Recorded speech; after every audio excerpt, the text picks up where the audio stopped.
FM, Hagåtña, Guam. You're listening to The Link with Chris and Sabrina on Breeze 93.9.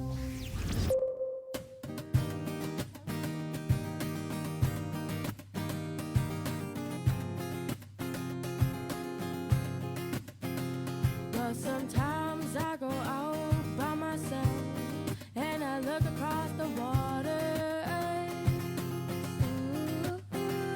And I think of all the things, what you're doing. In my head, I paint a picture. Oh, 'cause since I've come on home, well, my body's been a mess. And I miss your ginger hair and the way you like to dress. Won't you come on over? Some making a fool out of me. Why don't you come on over, Valerie?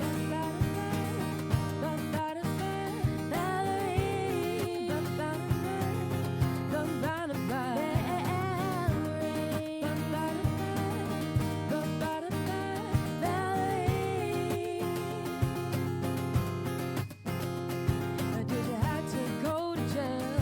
I bet your house all up for sale. Did you get a good lawyer? I hope you didn't catch a tank. I hope you found the right man who'll fix it for you. Who'll fix it for you. Are you shopping anywhere? Change the color of your hair. Are you still busy?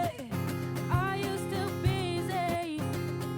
Did you have to pay the fine? Did you retard it all the time? Are you still dizzy? Are you still dizzy? Well, since I come home, well, my body's playing a dance. Yeah, I miss your ginger head and the way you like to dance. Won't you come on over? Stop making a fool out of me. Why don't you come on over, Valerie? Ba-ba-da-ba, ba-ba-da-ba, Valerie. Ba-ba-da-ba, ba-ba-da-ba, Valerie. Valerie. So zen. Well, sometimes I go out by myself and I look across the water. And I think of all the things, what you're doing. In my head, I paint a picture. Oh, 'cause since I've come on home, well, my body's been a mess. And I miss your ginger hair and the way you like to dress. Won't you come on over? Stop making a fool out of me. Why don't you come on over, Valerie? Ba-ba-da-ba, Valerie. Ba-ba-da-ba, ba-ba-da-ba, Valerie. Come on over, come on over, come on over, Valerie. I've been looking all day for you, babe.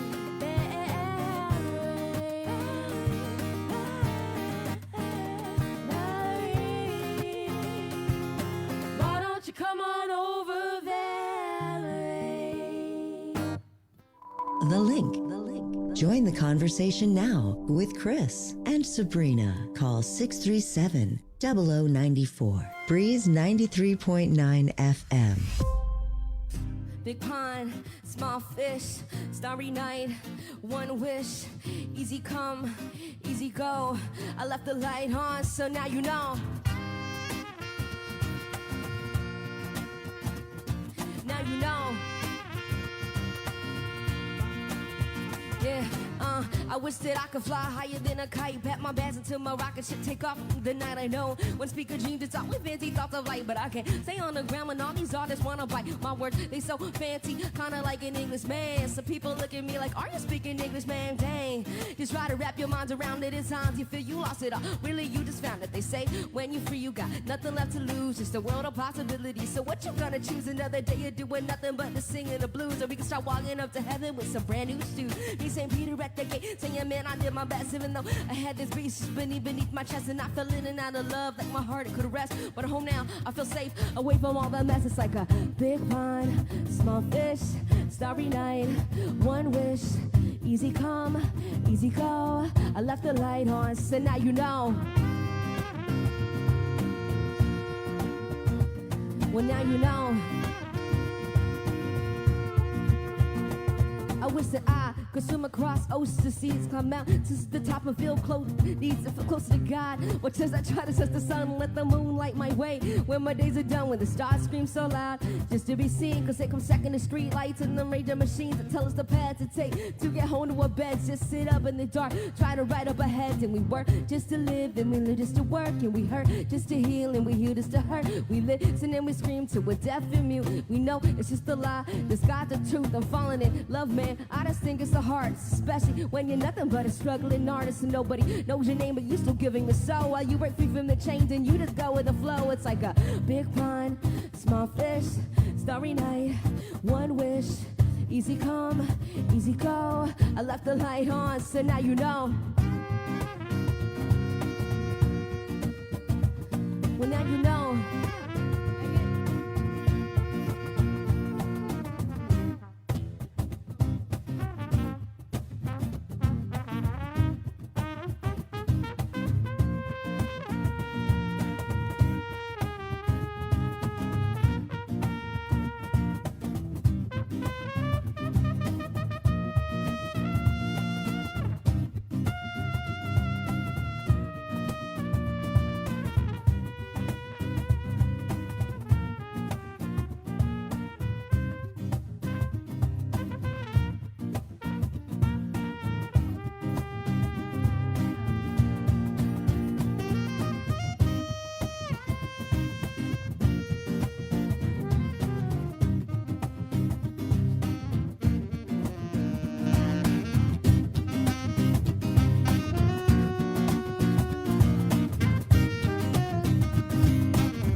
The truths that we hold to be self-evident, the little things we hate that just don't think quite as relevant. I take my ideas down on a little piece of paper, take my deepest secrets and I save them for later, whatever we need just to get to sleep. The good that we abandon and the bad that we keep, and we forget and we regret and we laugh when we can. I gotta close my eyes and just stick to the plan. It's like a big pond, small fish, starry night, one wish, easy come, easy go. I left the light on, so now you know. Well, now you know. Yeah, it's like a big pond, small fish, starry night, one wish, easy come, easy go. I left the light on, so now you know. Well, now you know.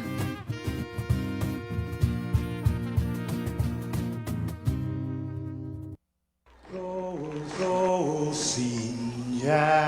uli die sombranzelten meg e zu te saluda antes di niga Radzauzen malak estrezas durante todo il memu a nogi distancia como cupo palu Zangiman malak guafi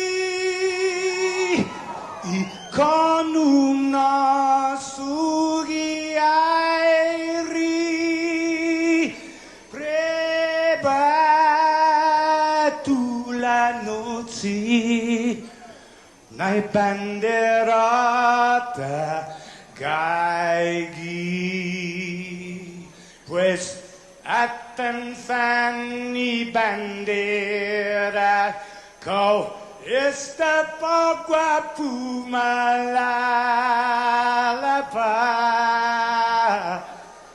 Giluk tanu man libri Sentami ti man ko badi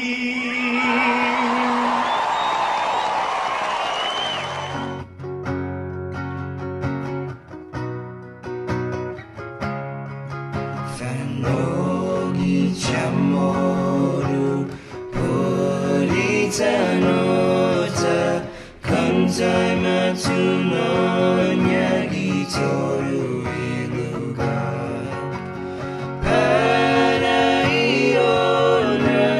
Parai gloria A big isla sen Paraiona, Parai gloria, a viva isla sen para. Toru I tempo I paz, paraita, zangin I langit na bendi.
Good morning, Sabrina. Good morning. Morning, Jason Solis. Good morning. Good Right morning, on. sunshine. What a beautiful day out there. It's Wednesday, July 7th, 2021. I'm actually worried that Joser is gonna like leave us and like pursue a career in like Sunrise. Right.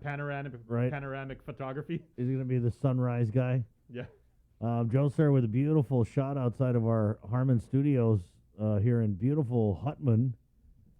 Good morning. It's The Link. We're brought to you by Pacific Points, IT&E, Cobble Enterprises, and Jack in the Box. There he is. Good morning, Joe Sir. There he is. There we are.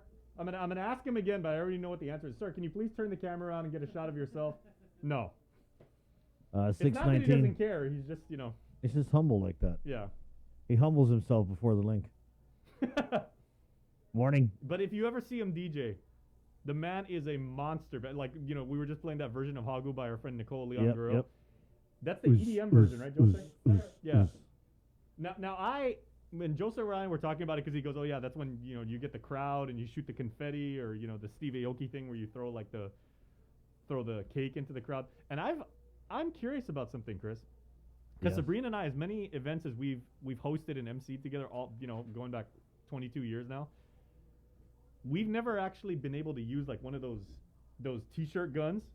Who Yeah. wants a T-shirt? Boom, and it looks like like a Yeah, grenade yeah, launcher. yeah, the Have you ever cannon. used one of those? Maybe, I don't know. I'm old school, man. We used to just tie it up and throw it out Ah, with our hands. Crazy, yeah. yeah, you'd never do that these days. Yeah. Who wants a T-shirt? Sanitized, of course. Stay socially distant when you go Yeah, for this. You got a curbside pick it up. Have you ever tossed a? What do you do like at the wedding? I should know this. I'm emceeing my cousin's wedding this You weekend. should get ready. Yeah. A garter belt, you mean? No, the bride or the one that does that. Yeah, the bride throws Yeah. it herself, and then for the the grooms. bouquet. There's a bouquet. Have you ever thrown or caught one? No.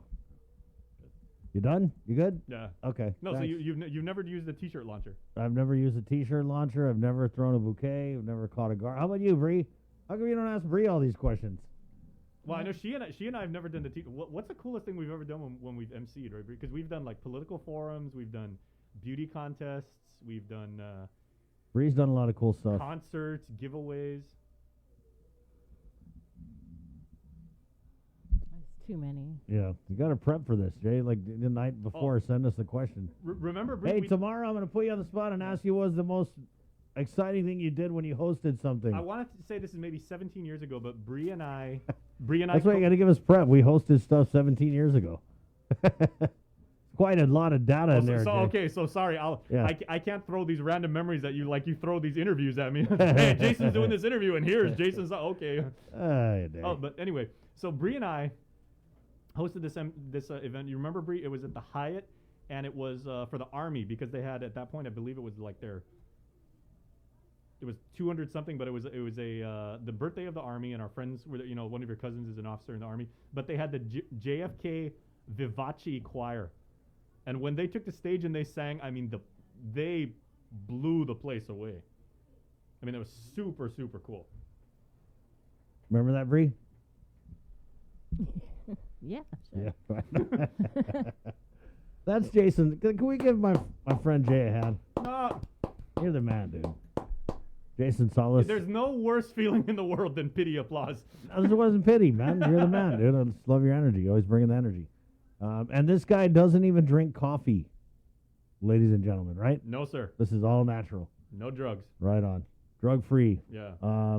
Wednesday, July 7th. Jason, good morning, my friend. So I know you're getting the Guam Hogs on. Let's talk a little bit about that. Yeah, so you guys know, the Guam Hogs, they're Guam's MC, or motorcycle club, to outsiders like you and I. And you guys know that when you see the Guam Hogs, they love motorcycles, they love Guam, and they love helping kids. Not necessarily in that order, by the way. Helping And, kids is first. They Yeah, like it. of course. And then many of them are, former military themselves, so they've got community service in their DNA. And they're getting ready for their annual Christmas in July ride, where they go around and they go to neighborhoods and they distribute, gifts and candies. In July. Yeah.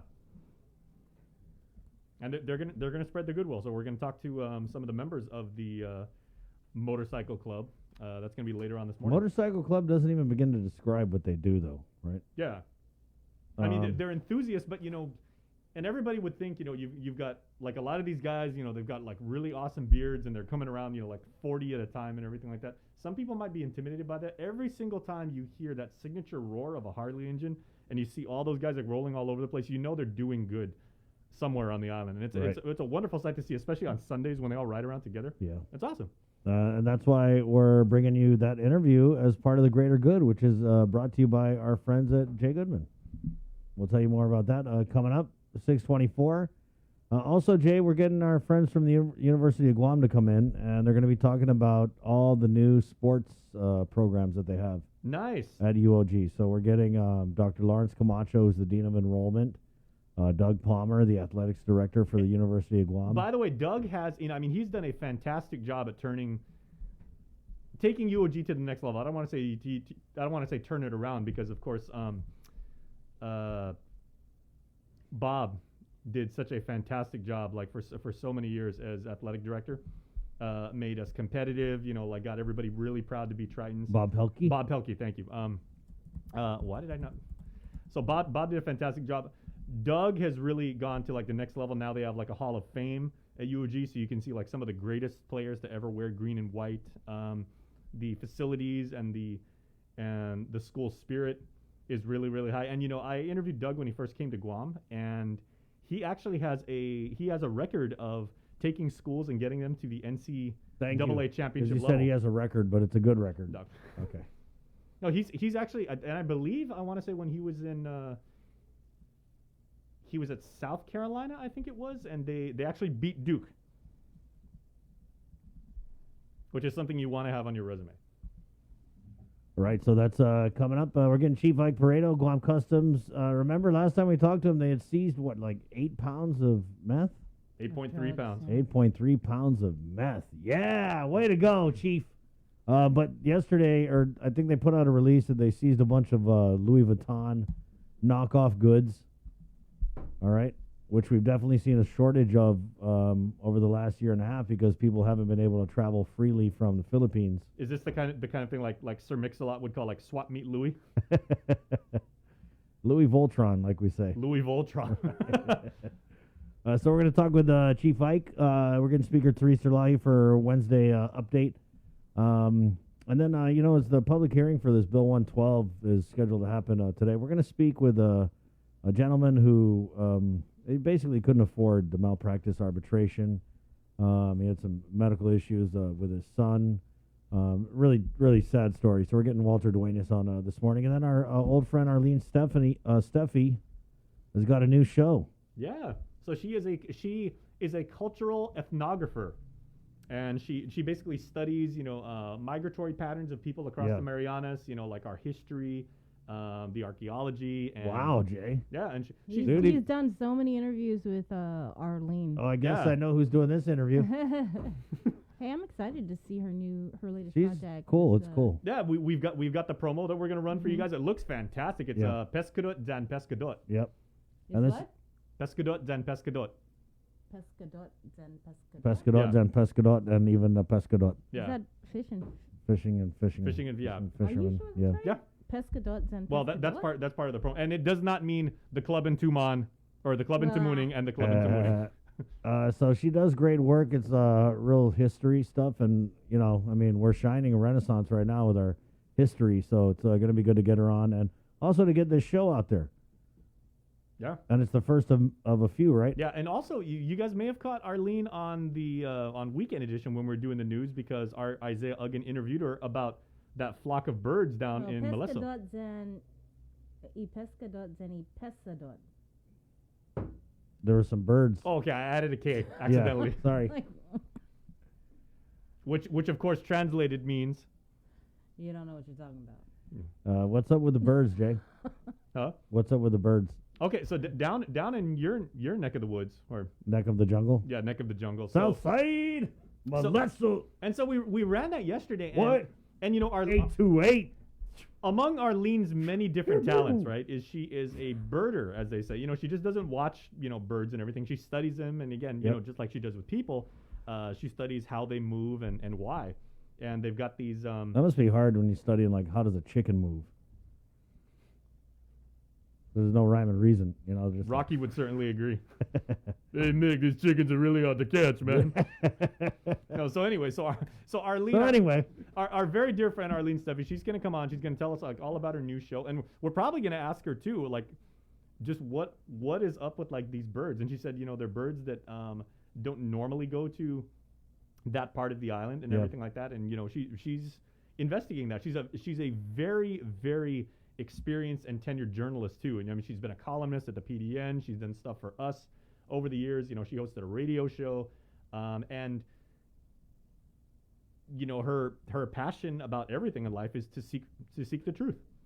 nice. So yeah, we're excited about that. Also, we got Cover Me this morning, and we're going to tell you more about these liberation memorials that are coming up here as we're in the middle of liberation season. 2 weeks until Liberation Day. Wow, 2 weeks. Yeah, it's July 7th. That's crazy. What's going on with this year? It's going by so fast. Which is a good thing, I guess. I guess. Unless if you're waiting for a rise payment. Yeah. Wow, Jay got the zingers this Sorry. morning. Yeah. Ooh, burn. Yep. If you're waiting for a rise payment, guess what? Keep waiting. You're still waiting. Yep. Don't rise just yet. Stay seated, please. Well, tell you what, someone who has risen and is greeting us is Tomas and Teresa. They are friends of ours. They're in the Link family, and they are in Nashville. Wow. Nashville. Nashville, Tennessee. Yeah. Shout out to the Grand Ole Opry. Yeah, wow. We just had a comment here from Aaron Redoble. Good AM, fam bam. Any news on the application for the All Rise Act? CJ, once you say rise, people, and they're like, Rise Act. Well, when last we spoke with Daphne Shimizu, she said they're working and squaring away the application. Yeah, you know, let me go ahead and read this out, guys. And then we'll get into the news because I know that people really want to know this stuff. What's her name again? Right on. So what Department of Revenue Tax did release, Bree, was basic information and eligibility requirements for the All Rise program. And so we're just going to go ahead and read off, Aaron, and all you guys, the eligibility requirements. There is no application yet, okay? That's the next step. But what they did do was put out what you're going to need to have to apply and who is eligible. So an individual is eligible for payment under the program if the following requirements are met. A Guam taxpayer who has, 1, filed a Guam Form 1040 individual income tax return for tax year 2020, alternate tax year 2019, or received a Form SSA 1099 or Form RRB 1099 for Social Security or Railroad Retirement Benefits for calendar year 2020 and are not required to file a Guam income tax return for tax years 2020 or 2019. A Guam taxpayer who has not filed a Guam income tax return for tax years 2020 or 2019 since he or she did not meet the income threshold and is not required to file a tax return for tax years 2020, 2019. You must have been a Guam resident in 2020. You must also be a Guam taxpayer whose adjusted gross income doesn't exceed $80,000 for married filing joint filers and $40,000 for all other filers, single head of household, qualifying widow, or married filing separately filers. An individual other than a non-resident, alien individual, a deceased individual, or an estate or trust. DRT reminds all that their eligibility is not automatic, and they must apply to participate in this program. Although finalized applications will not be available until the identification of funds, Revenue-Tax suggests that all applicants who meet the AGI requirement above to proceed with requesting for their mayor's certificate of residency. That's right, you're going to need your residency verification, and we heard from some of the mayors that people are already kind of squaring that away. Good idea, right? Get everything on your end squared away, because this has been a law since December, and you guys got to make sure you have everything done on your end. So when GovGuam finally gets their act together here, 7 months later, you can have your stuff all in a row and prepared, okay? So there you go, Aaron. That's the deal with the RISE Act. Sorry. I'm so sorry. Man, I'm sorry, guys. I'm sorry. Everywhere I go, people are like, RISE Act. They really know about this, Governor Lou, and you're really letting them down. It's very unfortunate. Sorry, guys. On behalf of the government of Guam, I apologize. You guys should have got this way, way back. at least in January or February, right? But what's that saying again, Bree? It is what it is. It is what it is. And what it is right now is you ain't getting no Ryzac. That's what it is right now. Sorry. It's Wednesday, July 7th. Don't shoot the messenger, please. 2021. You want to do the news now, Jay? Go ahead, Jay. Joe Sorry. Sir actually pointed this out. Okay. Cindy Brewer has a really interesting comment, talking about those birds down in Molesso. She Right. goes, I heard that they cut down the Australian pines, the trees the bird live in on Cocos Island, because the bird poop on the dock caused the birds to relocate. That's an interesting theory because, Molesso Pier is, what, a mile and a half away from Cocos Island? Okay, well. We'll definitely ask Arlene if she, has any She knows anything about any that? evidence to support that. Cindy, Right that's a on. really good comment. Hey, let's go ahead and say good morning to our Facebook Live viewers. Remember, 8 o'clock we go on at KUAM TV. But Rosemary Laguatnia, good morning, team. Good morning, Rosemary. Good morning. Hi, Rosemary. Bobby Cruz, good morning, everyone. Teresa Thomas, Senior Cooser, good morning and good afternoon from Nashville, Tennessee. Elizabeth Agagi, Hafaloha, and good morning. KUAM Guam from Eva Beach, Hawaii. Oh, How are things going on Eva Beach, or in Hawaii in general? I know a lot of people who have gone there for trips. I don't know, but we have tourists here right now. 200 arrived yesterday. Yeah. From Taiwan. Yep. Did you guys see any? Did you see any tourists? I didn't go down to Tumon. Didn't, right? Yeah, so there's that too, guys. Everybody show the wave. Who else we got? Oh, we have Jessica Peterson. She writes in, I'm in Nashville too. Kenneth Paulino, good morning, be safe. Anita Materney Blas McHale. Mananasi Zuus. She says, good morning, Wait, Sabrina. Is that our friend Jessica Peterson who used to be the Guam guide? I don't know. Is that you, Jessica? Hey, Jessica. Is it? I believe when she and her husband relocated, because she worked with us for like a couple years. She did that wonderful website like the Guam Guide. If it is in fact Jessica, I thought they relocated to Chicago. But hey, Hi, Jessica. yeah, hi Jessica. The island misses you. Right on. And if you're not that Jessica Peterson, hi. Yeah. Anyway. Half a day, Half a day. half a day nonetheless. Emma Olalia, good morning. Good morning.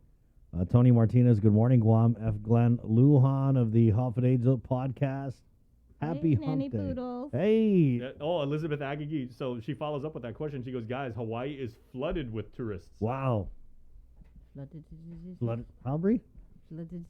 So Got to get up on the mic when you say that. So Elizabeth, That's so right. Elizabeth, does that make locals kind of like? Are you guys like skittish about that? I mean, obviously you guys are happy because you got revenue, but yeah, how does that make you feel? The No, ple- they're over at COVID already in Hawaii, dude.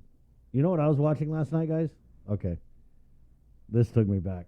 I was watching this documentary called The Last Cruise. Yeah, I saw that. Yeah. Am I late, Bree? What was this about? It's about the cruise ship when COVID first started and everyone on the ship got COVID and no one wanted to let them get down anywhere. Oh wait, and the which crew was like, "Hey, what about us? Yeah, the Which crew was cruise like liner was We that? have no windows down here." Princess Diamond.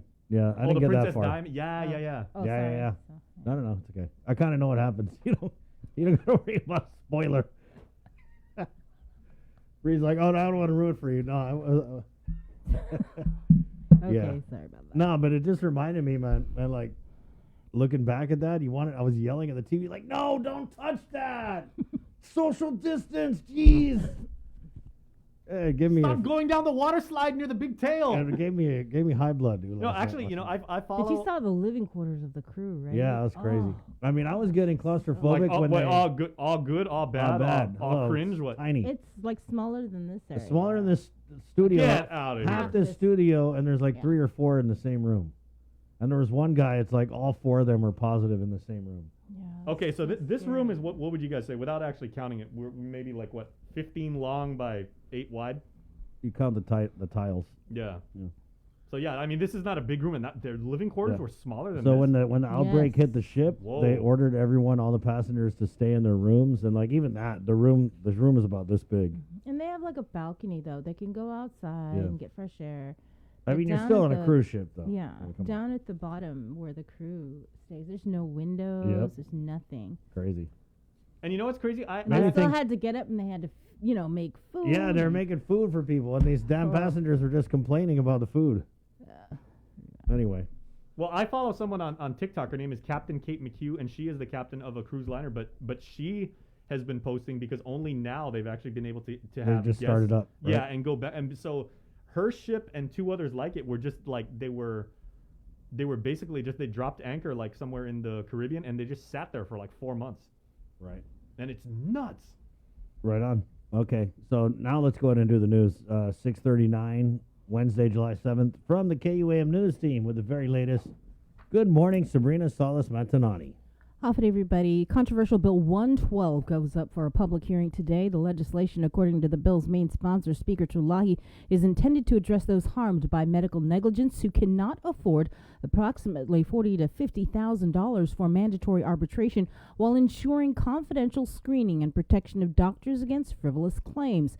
The bill proposes to allow arbitration at reduced costs as agreed to by parties and to enact a case screening system through a magistrate judge for those who do not agree to costly arbitration.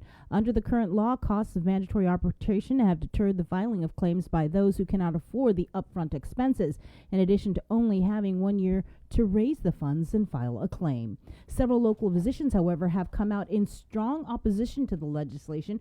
They say ending mandatory arbitration, where a 3-member panel can pre-screen a malpractice claim to determine if it has merit, would have a chilling effect on their current practice. They say doctors would be reluctant to stray outside of their core and would more likely opt to refer patients to off-island specialists and subspecialists, all to avoid costly potential litigation from patients who may be unaccepting of bad medical outcomes. Doctors were also critical of the timing of the bill, which comes as frontliners are already under siege in the midst of a challenging pandemic. The public hearing on Bill 112 is scheduled for 5 p.m. at the Guam Congress Building in Hagåtña. Superior Court Judge Vern Perez has issued an order in the case involving the termination of former high-ranking police officer Mark Charfris. The former police colonel was disciplined and later fired for his action in a Christmas Eve 2016 incident when he publicly reprimanded subordinate officers who were responding to an illegal fireworks complaint in his home village of Agate. The Civil Service Commission upheld his termination for insubordination. Charfris had violated a direct order not to speak publicly about his termination until his case was investigated and completed. The former police colonel, however, spoke to local media claiming the order was a violation of his freedom of speech. The court, however, found otherwise in that his rights were not violated and his termination was sustained. And with more news, here's Tyler Mazzanani. This news update is brought to you by Pacific Points. Do more, get more. Buenos and half day, everyone. I'm Tyler Mazzanani with your headlines here on The Link. Could it be the start of the long road back to tourism recovery? The first organized Airbnb tour group from Taiwan arrived Tuesday, and local visitor industry officials set up a special welcome for them. Nestor Lecanto reports from the airport. It was an exciting moment for the small crowd gathered to watch the EVA Air flight taxi in. 164 passengers from Taipei stepped off the plane to become the first organized package tour group to arrive here since the pandemic.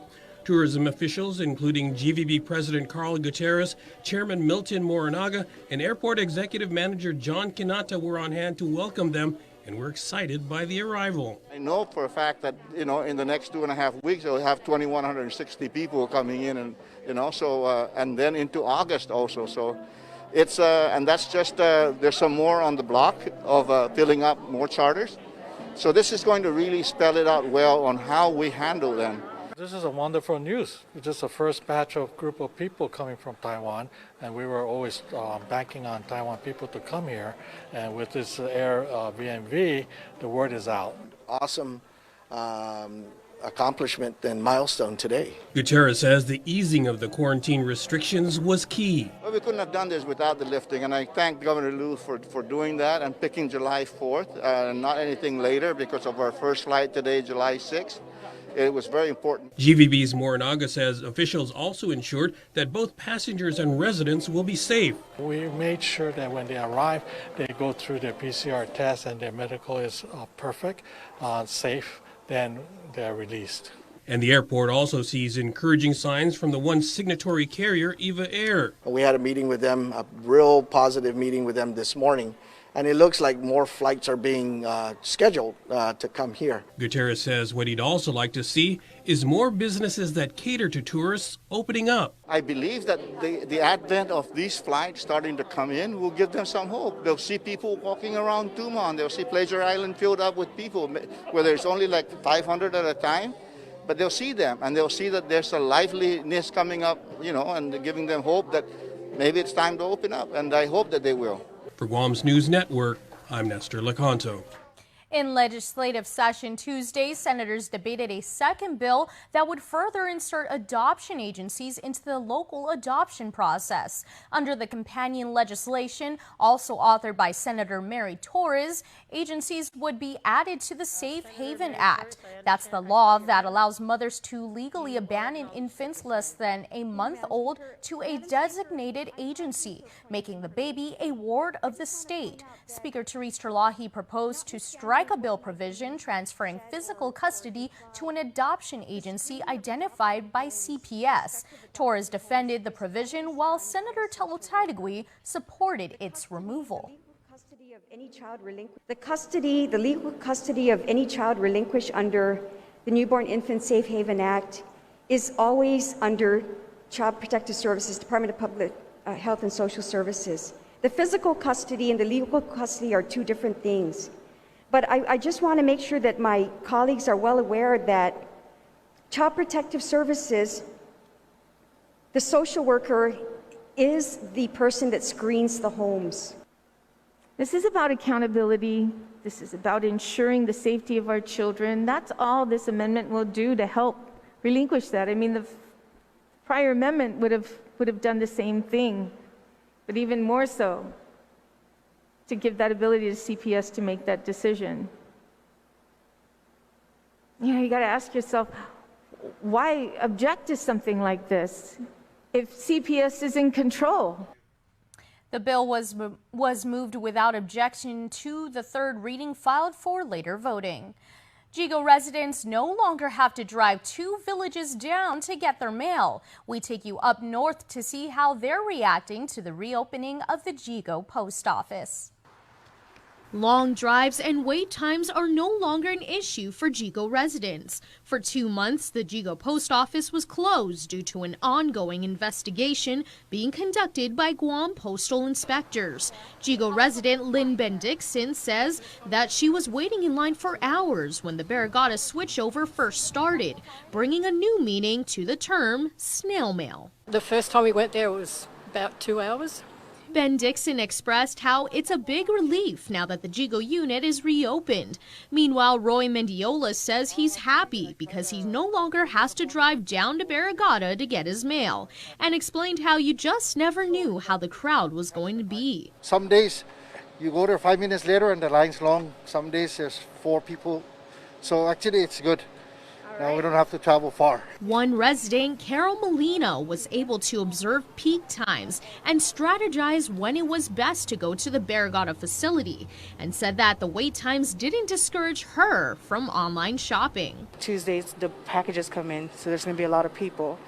So I think you just really time it right and then you'll be all right. Guam Postmaster General Tammy Shunin commented that she's happy to say that the Jigo CPU is under new management and is now open for regular business.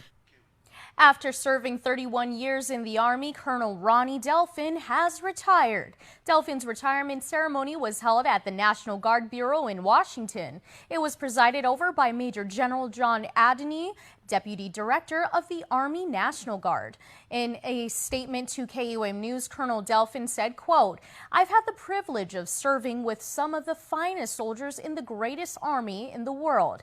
The leadership experiences and the lasting friendships will remain with me for the rest of my life.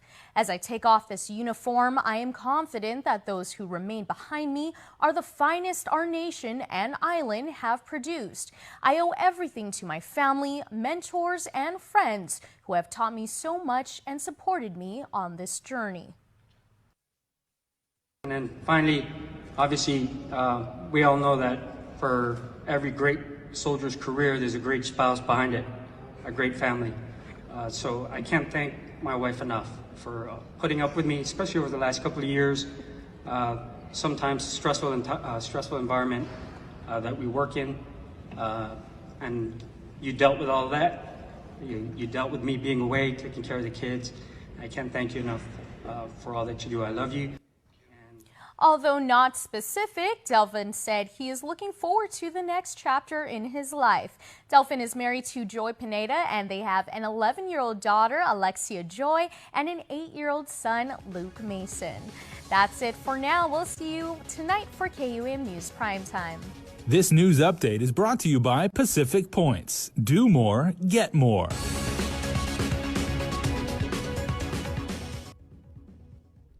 In recent months, the Customs and Quarantine Agency has seized 23,600 counterfeit articles to include purses, pouches, wallets, and face masks, with the majority of the seized items being face masks. Customs Director Ike Pereira says the agency will continue to seize items that infringe upon registered intellectual property rights to protect residents from counterfeit or dangerous products and safeguard our tourism industry and market. Currently, the agency has 19 pending cases awaiting action by the Attorney General's office. The Joint Information Center reporting 21 new positive cases out of 1,030 tests performed Friday, July 2nd through Monday. 10 cases identified through contact tracing, 2 reported recent travel history and identified in quarantine. To date, there have been a total of 8,394 officially reported cases of COVID-19 on Guam. 140 deaths, 99 cases are active, while there have been 8,155 recoveries. A total of 6 people are hospitalized. The CAR score, 0.6. The JIC also reports a Guam Department of Education employee at DL Perez Elementary tested positive for COVID. All close contacts have been identified in quarantine. The school will continue operations today. As for vaccinations, a total of 91,306, or 76% of adults, have been fully immunized. Tens of millions of Americans celebrated the nation's 245th Independence Day over the weekend, including President Biden. The president and top administration officials also used the holiday to push more Americans to roll up their sleeves as the more transmissible Delta variant spreads in all 50 states, particularly among the unvaccinated. Skylar Henry reports. Parades, packed beaches, family barbecues, and fireworks. Millions of Americans across the nation gathered over the weekend for a 4th of July that looked much different than last year's. Today, we're closer than ever to declaring our independence from a deadly virus. That's not to say the battle against COVID-19 is over. President Biden hosted a celebration of around 1,000 frontline workers, service members, and their families, his largest since taking office. During the event, he sounded the alarm on the rise of the more contagious Delta variant, which now makes up more than a quarter of all new COVID cases nationwide. California Governor Gavin Newsom tweeted Monday it is now the dominant strain in his state. The best defense against these variants is to get vaccinated. So far, around 67% of all American adults have received at least one dose of the COVID vaccine, just shy of the president's July 4th goal of 70%. We still have hundreds of Americans dying every week of this disease. 99+% of them are people who are unvaccinated. The White House says it's prepared to mobilize surge teams to parts of the country with higher rates of vaccine hesitancy. Skylar Henry, CBS News, the White House. And that's your news. Stay tuned for more on The Link after the break. Do you feel like you're missing out on something? Make life more rewarding with Pacific Points. Earn and redeem points for bill rebates and free load at IT&E, discounts on fuel at Shell, vouchers at Foodies, and United Mileage Plus miles. You can even pay with Pacific Points at IT&E, Shell, and Foodies. Pacific Points. Do more, get more. Uno Mixed. We're mixing it up on the last Thursday of every month with a look at lifestyle, entertainment, food, and so much more on the stations, networks, and digital platforms of KUAM Communications. Uno Mixed is presented to you by Docomo Pacific, Better Together, and Pepsi. KUAM's multi-platform morning show, The Link, just got a little more delicious with Feed Me Fridays. Chris, Sabrina, Jason, and the rest of the morning crew will take some time off each Friday to talk, taste, and tempt you with all the latest and greatest food and drinks on Guam. Old faves, new hits, and everything else we can put in our bellies. It's Feed Me Fridays on The Link, brought to you by King's Restaurants, Ruby Tuesday Guam, and Devondale.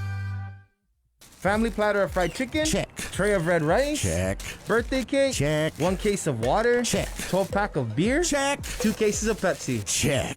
When you have a long checklist but are short on time, we got you. Get it delivered by us. Order on the app or website at uno-go.com. Guam on demand. Shoot, I forgot the paper product. Oh wait, UnoGo has that too.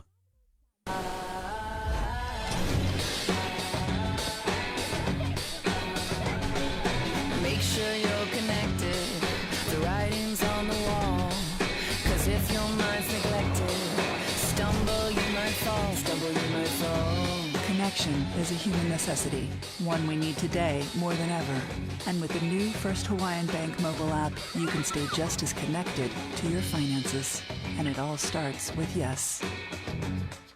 GU Self-Storage, conveniently located near the Harmon McDonald's. We offer affordable rates, online payments, and auto bill pay for your convenience. Plus gate access daily from 6 a.m. to 9 p.m. Call us today at 648-7867 for more information. The relationship between Guam and Manila, Philippines is undeniable as we share similar cultural traditions, history, and heritage. With generations of Filipinos calling Guam home, KUAM presents a monthly look at the capital city, featuring in-depth and engaging interviews on everything from medical tourism to new business and government leaders. Veteran newscaster Nestor Lecanto delivers Beyond Our Borders. This special program is brought to you by KFC.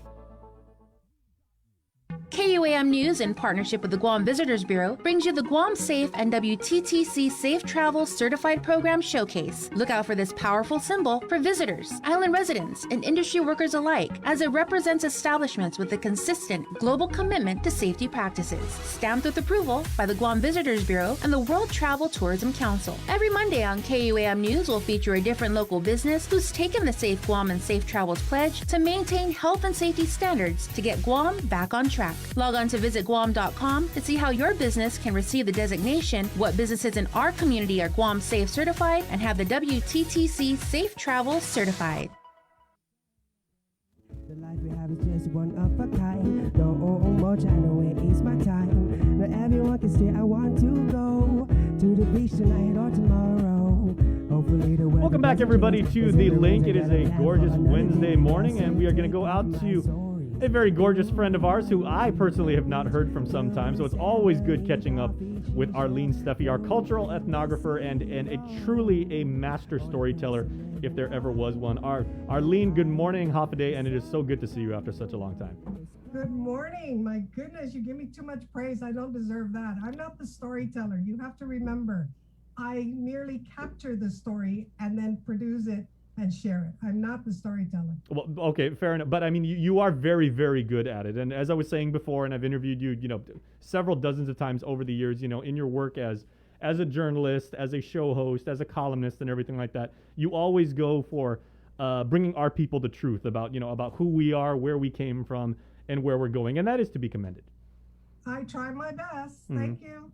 Okay, I want to talk about your brand new creation. I know, as everything that you do, you've were one of the early people. I remember when I was IT&E, you were one of the early people to really start the online business. You've gotten into video of recent years. But I want to talk about this bird story, and fitting how you've got that virtual background right there. We sent Isaiah Uggan down there to interview you, and he said he had the time of his life just talking to you, and he goes, man, Jace, do you know Miss Steffi? I was like, oh yeah, she's a very dear friend of mine. He's like, man, she really, really is into birds, and she knows a lot. So give us kind of like the summary version. What did you learn about those curious birds that are down in Malesu? You don't have enough time on this show. And we're on for 4 hours. That's why we're doing the series. Marie and I have been talking about, I've been planning on this for 10, 15 years. And everything takes precedent because this is a personal project for me. But I have learned more about us and about creation in observation of the birds. So I just completely, I'm immersed when I'm out there, Jason. I can't explain the connection because it's almost surreal. There's nothing that can come between me and the birds when I'm out there. I'm mesmerized by their behavior. And of course, I apply anthropomorphic expressions and description because I don't know any other way to express what they're doing or describe what they're doing, especially to convey that to someone who is not aware of the birds or even see the birds. People see them now. People see them now. How would you describe their behavior now, especially since, we did that story over the weekend, because obviously that's going to draw some people to pass by and just see, I know Arlene. I want to see what these birds are like. Do they seem to be comfortable? Are they now territorial and they consider that part of the island, their own, and they're going to defend it? Or are they, kind of like a little bit almost like withdrawn? Well, the question I often get, like Isaiah asked, are they territorial? And the answer is no. We are specifically speaking about the Fahang. The Fahang that are nesting down at Maleso are called black noddy in English. Now, the Chamorro word for Fahang includes the brown noddies as well. And these are part of the terns. These birds are related to the white tern and the black nape terns. So they're terns, but they have a specific name. What does Fahang mean? That's anyone's guess again, because all the bird names usually are related to either the call of the bird, which is the sound they make, or the activities or something. You know how Chamorros are, they nickname you, right? And so our names for the birds have been named by our ancestors long before I was even thought about. So I didn't come up with those names, and those names I found in the Topping Dictionary and other research material. And then I sent it down to Ecomisión and asked Rosa Palomo, who's the chair of the committee on those, on the orthographic, I get it confused with ornithology, but orthographic spelling for these words, because I wanted to use it in my work, but I wanted to use the correct way of spelling it. Now, there's a struggle between how we spell it and Saipan, of course, but the point is that I live on Guam and I do things Guam's way. So we got a list of the birds and I share it with birders and I share it with other scientists, and they've begun to use it. And it's very important because if you're in Palau or in any other country, you're going to use the local name for birds, trees, shrubs, plants, etc. So I don't think it should be any different on Guam. And I think people are beginning to adopt that pride in the sense that, hey, we have a name for this bird. And also that they're there and they can see them. So territorial, no, they are not anything like the Salin Taiwan, which is the black drongo. The black drongo is a very territorial bird, very aggressive bird. The noddies have a name given to them by the sailors because of their passiveness. They're almost, they say, pluck them out of their nest. Wow. I don't find that to be true. They actually flush when you get too close to them. They do have a comfort distance. I've been testing it a little bit, and I can come about 5 feet of them before they flush. But when they're on their nest, they are protective of the egg or the chick. And yeah, just like when you get near a culeca, which is a chicken with the chicks, she's not gonna give that up. She's gonna defend it. Yeah, So, and I mean, any animal, birds in particular, you go near their young, they're going to defend you until their death. I mean, you would expect that. right. Yeah. And- So, but And is there territorial in the sense- anything more Chamorro than a good female defending her offspring? You try to hurt my kids and find out. Exactly. I would never even attempt. The thought would never even cross my mind. Of course, they're very capable of taking care of now, themselves now. I do have a question for you because when we were telling people at the top of the show that you were coming on, we got at least one really good comment from someone named Cindy Brewer, and she was saying she heard a theory that maybe the reason, and I know part of your fascination with these birds isn't just the what, but the why. And that's kind of like, where you've staked your claim in our community. And Cindy was asking, and she goes, she heard a rumor possibly that there were Australian pines that were cut down at Cocos Island. And then that's where these birds would habitate. And then because they had no place to perch, essentially, that's what drew them to Malesso. Do you have any evidence that would support that or dispute that? Well, you said it's a rumor. Mm-hmm. And the fact that it's a rumor, if it's not substantiated, it really is part of the problem that I have so much work to do. Mm-hmm. I call what I'm beginning to do, I'm beginning to call it cultural, what's the term? I had to make it up. I was thinking about it. Troubleshooting. Because everyone, especially with social media, and I'm a real fan of it as well, but there are drawbacks to social media. As a journalist, I do not put anything out unless I refer to research material or confer with other people who know what they're talking about. Now, the question about why is the Fahang at Malesso, it's all speculation because nobody really knows. However, when I went to Danu a week and a half ago, I went out there when Martin Kastner had a tour. I was asked to do a presentation at the terrestrial conservation conference that just occurred recently. And I went out there, but I didn't go to be part of the tour. I went out there to see if the black noddies were nesting, and they are. And the only tree that was cut down that I could see at Danu was a Chongkongagu, which is the pine tree, or the ironwood tree, in the middle of the resort. Now, all the other trees on the east side of the island, because the island is situated along the shore, the reef line, where the west towered, the mouth of the harbor, and east towered in Alahan. There's pine trees across the entire island at Danu. The Chongkongagu on the west side are the location for the white tern nesting, and Sali. The Sali is a cavern. They nest in what do they call them? Little like holes in the tree. So they will nest on that like side, a woodpecker. But, no, they don't peck it out. They like a woodpecker. They would take advantage of what's already there. Yeah. Okay. But the Fahang, the black noddies, are nesting on the ironwood tree of the Chongkongagu on the east side of Danu. The brown noddies are not nesting at Danu at the moment. They're nesting all along the islets from Danu to Upper Harbor. And when I went and did my survey of Upper Harbor on Monday, thousands of brown noddies are nesting. Wow. Well, tell you what, birds are not the only member of the animal species that you have taken a keen interest in.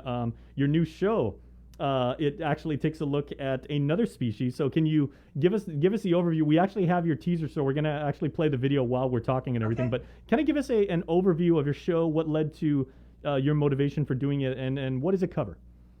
Well, I coin it from feathers to fins because now there might be a business down in Agana that may that may have something in common with you. Right, feathers and fins. Exactly. That's right. I forgot about that.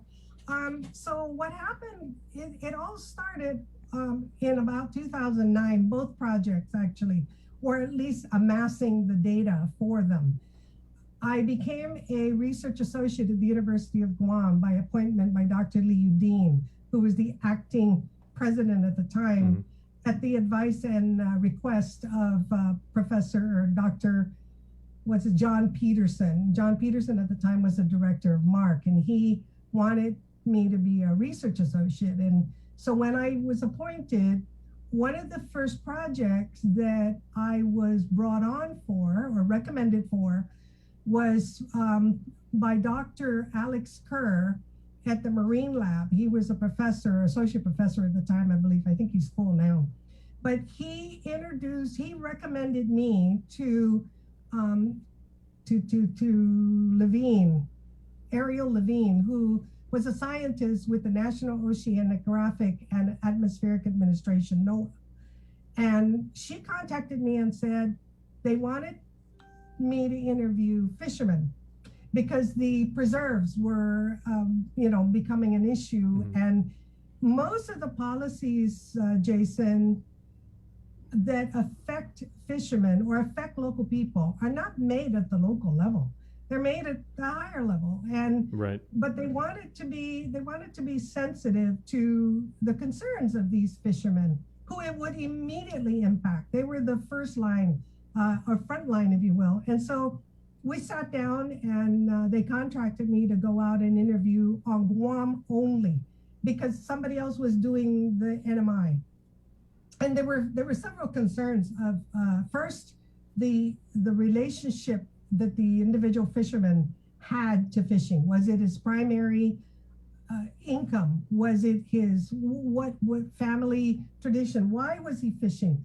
Where he was fishing? What was he fishing for? The methods he was using, et cetera, et cetera. And then the local reaction to the movement, the preserve movement. That I was on the air at K57 doing what you're doing right now as a talk show host and interviewing everybody that I could about the impact that fish preserves would have.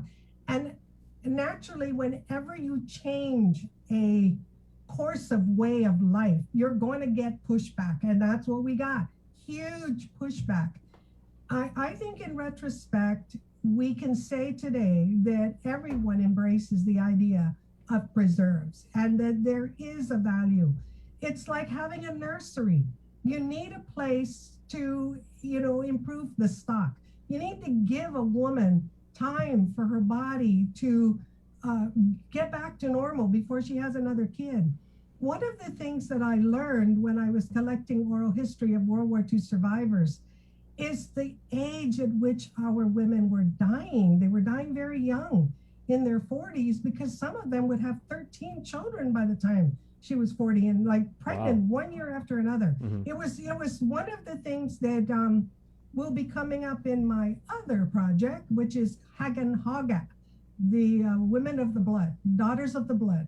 And I've interviewed, I think, 40 women for that project. But in correlation, just to show, if we take how we're affected as humans and apply that to how natural life responds in the cycle, everything has a cycle. And so when you live on a cycle, you have to give pause to the natural development in order to have healthy brood. That is a stunningly effective analogy, R.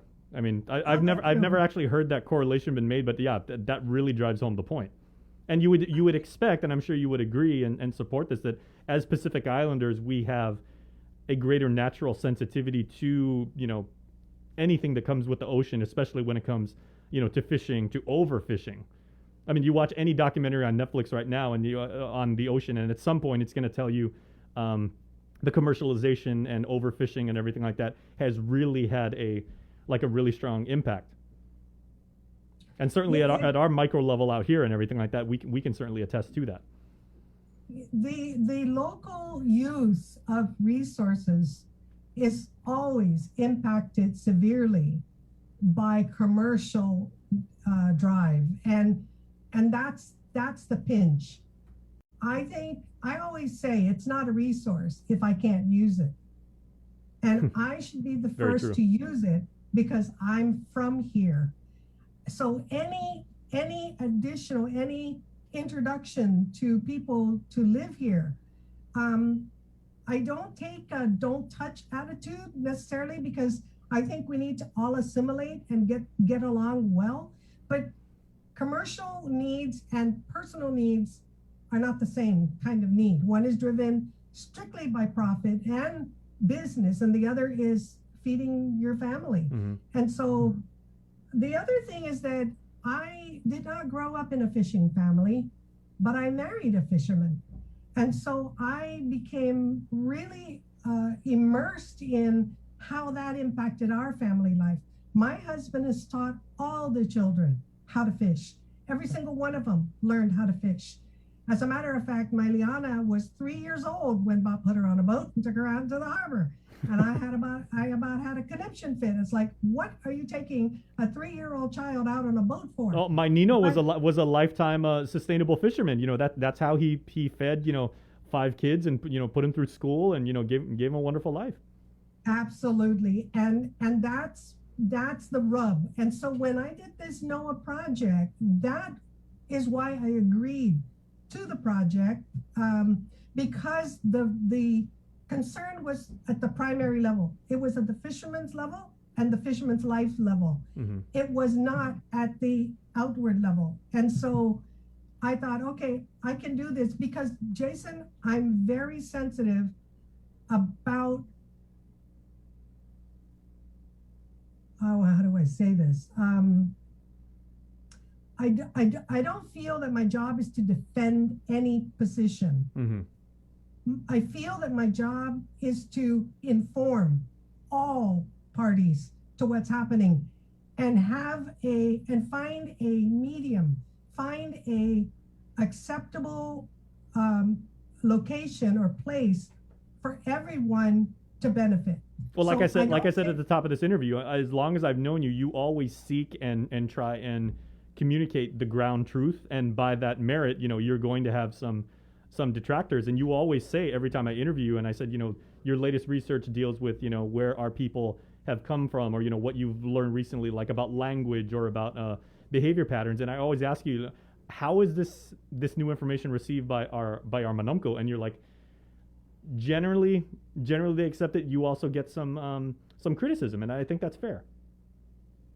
If I don't get criticism about what I'm doing, if I can't touch the nerve of the viewers or those that I'm working with, then I'm not doing any work that's beneficial. Mm-hmm. Because I am making them think, feel, and react to what I'm doing. And this project was no different, by the way, which is a very important point to make. The fishermen in the CNMI were not hesitant about sharing what they knew about fishing, where they fish, how they fish. All of that was like, no problem. Carte blanche. They were on Guam. What are they going to use this for? Who's going to take it? Why should I tell you? Oh man. But so speaking of like the birds being territorial, perhaps, right? Absolutely. And I think that my personal relationships with people and my reputation for being fair finally convinced them. But there are some things that I had to keep out of the project because it is a method that they developed in order to be successful at fishing. Mm-hmm. So anything that we agreed, okay, can this be released? I work with whomever I'm interviewing to find their comfort level and what they're able to share, and that's what I run with. Well, Aaron, I've never known you to back away from like any story, and again, that's a very good thing to see in our community. I got to let you run because we got another interview coming up. But now that we've told people what it's about, please tell people where they can find it and when. Okay, well, it's going to run first, I believe, on KOAM. Marie told me it will run on the 11th. It's also going to air on the Legislative Channel, and we've all agreed to put it on YouTube. Fantastic. Because we need this to be seen publicly. So I believe it's going to be on KOAM's YouTube channel as well as Micronesia Publishing's YouTube channel. So if it's okay with you, we'd certainly like to run it on this show too. Absolutely. Yeah, thank you. All right. Of course. Okay, so when we do, we'll have you back on, and you can tell us more about the episode and then what some of the feedback has been to that. I'm available at your beck and call. Oh, thank you so much, Arlene. Hey, it's really good catching up with you and everything. And I am going to take you up on your offer. I want to check out your garden. Come by. Let me know when you're coming. So I can sweep it. All right. Thanks so much. Congratulations again. Adios. Thank you. Thank you very much. All right, 7:17. We're going to take a quick break, and we're back with more of The Link next. Good morning. KUAM's multi-platform morning show, The Link, just got a little more delicious with Feed Me Fridays. Chris, Sabrina, Jason, and the rest of the morning crew will take some time off each Friday to talk, taste, and tempt you with all the latest and greatest food and drinks on Guam. Old faves, new hits, and everything else we can put in our bellies. It's Feed Me Fridays on The Link, brought to you by King's Restaurants, Ruby Tuesday Guam, and Devondale. Uno Mixed. We're mixing it up on the last Thursday of every month with a look at lifestyle, entertainment, food, and so much more on the stations, networks, and digital platforms of KUAM Communications. Uno Mixed is presented to you by Docomo Pacific, Better Together, and Pepsi. Uno Go, delivering meals from your favorite restaurants and more, including delivering sodas and adult beverages from the Bottle Shack. Visit uno-go.com or download the app today. Also follow them on Instagram and Facebook. Looking for TV schedules, upcoming sports, or special presentations, or what you may have missed over the busy week you had? Well, look no further than KUAM Digital Digest. This weekly emailed newsletter puts all kinds of information in the hands of subscribers each and every week. Just subscribe and we will make sure you keep up with your favorites and stay informed and entertained throughout it all. Go to KUAM.com, click on the newsletter tab, give us your email address, and you are all set. Brought to you in digital partnership with King's Restaurant and Ruby Tuesday Guam. It's the KUAM Digital Digest, your weekly guide to the latest information and best entertainment on the stations and platforms of KUAM.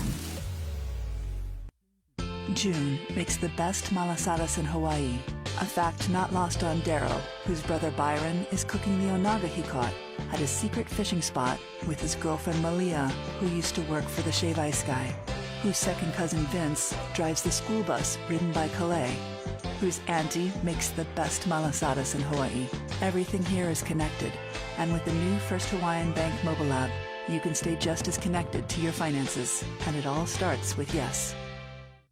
The relationship between Guam and Manila, Philippines is undeniable as we share similar cultural traditions, history, and heritage. With generations of Filipinos calling Guam home, KUAM presents a monthly look at the capital city, featuring in-depth and engaging interviews on everything from medical tourism to new business and government leaders. Veteran newscaster Nestor Lecanto delivers Beyond Our Borders. This special program is brought to you by KFC. GU Self-Storage, conveniently located near the Harmon McDonald's. We offer affordable rates, online payments, and auto bill pay for your convenience. Plus gate access daily from 6 a.m. to 9 p.m. Call us today at 648-7867 for more information. The world of television is more exciting than ever. Don't miss a minute of special presentations from NBC on KUAM TV8 or from CBS on KUAM TV11. Every month, we'll bring you the fun and excitement of award shows and red carpet moments, special series presentations, and other great network programs. Brought to you locally by King's Restaurant, Ruby Tuesday Guam, Bud Light Seltzer, and Docomo Pacific, giving you more reasons to tune in and turn on. Fall in love with TV again with the best from KUAM Communications. I decided to get vaccinated because just thinking about all the lives lost from COVID and everyone on island that contracted the illness, I realized that I need to do my part, not just to protect myself, but our community. And I also realized we're still not out of the woods with variants that are out there. I want to be safe, and I want to keep my family safe. I'm Tyler Matinani, and I'm a proud member of the vaccination. Join the vaccination. Scan and plan. For more information, go to KUAM.com. Brought to you by American Medical Center, your partner in healthcare. KUAM Communications continues our perpetuation of our Chamorro culture, language, and heritage with features available to our listening and viewing audience, including streaming of Chamorro music 24 hours per day on Isla Digital Radio on KUAM.com and the KUAM News app. Chamorro News Update, weekdays on The Link and the KUAM News YouTube channel. Conversations about life in our Chamorro language podcast, Cuentos Tapaco with Kin Conception. Seasonal specials, shows, and other features highlighting the beauty of our language, culture, and history. It's a new era of our continued commitment to our Chamorro heritage. Isla, watch, listen, stream. Viva Isla!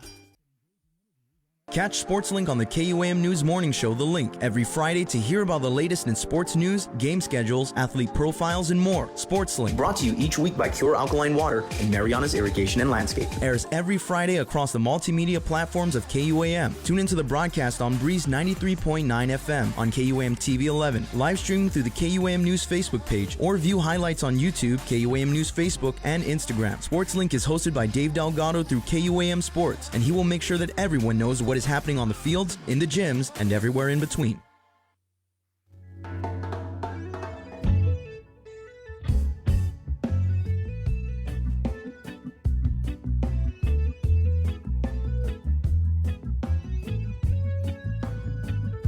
My papa was a sailor, so sorry if I drift, 'cause I was raised by the water, so the mighty waves came over it, but now I'm falling victim to the current life, pushing me left and pulling me right, but where were you through the rocky sea? I said, harbor's closed, won't give me the refuge. Hey, good morning. Welcome back to the Lake. 7:23, Wednesday, July 7th, 2021.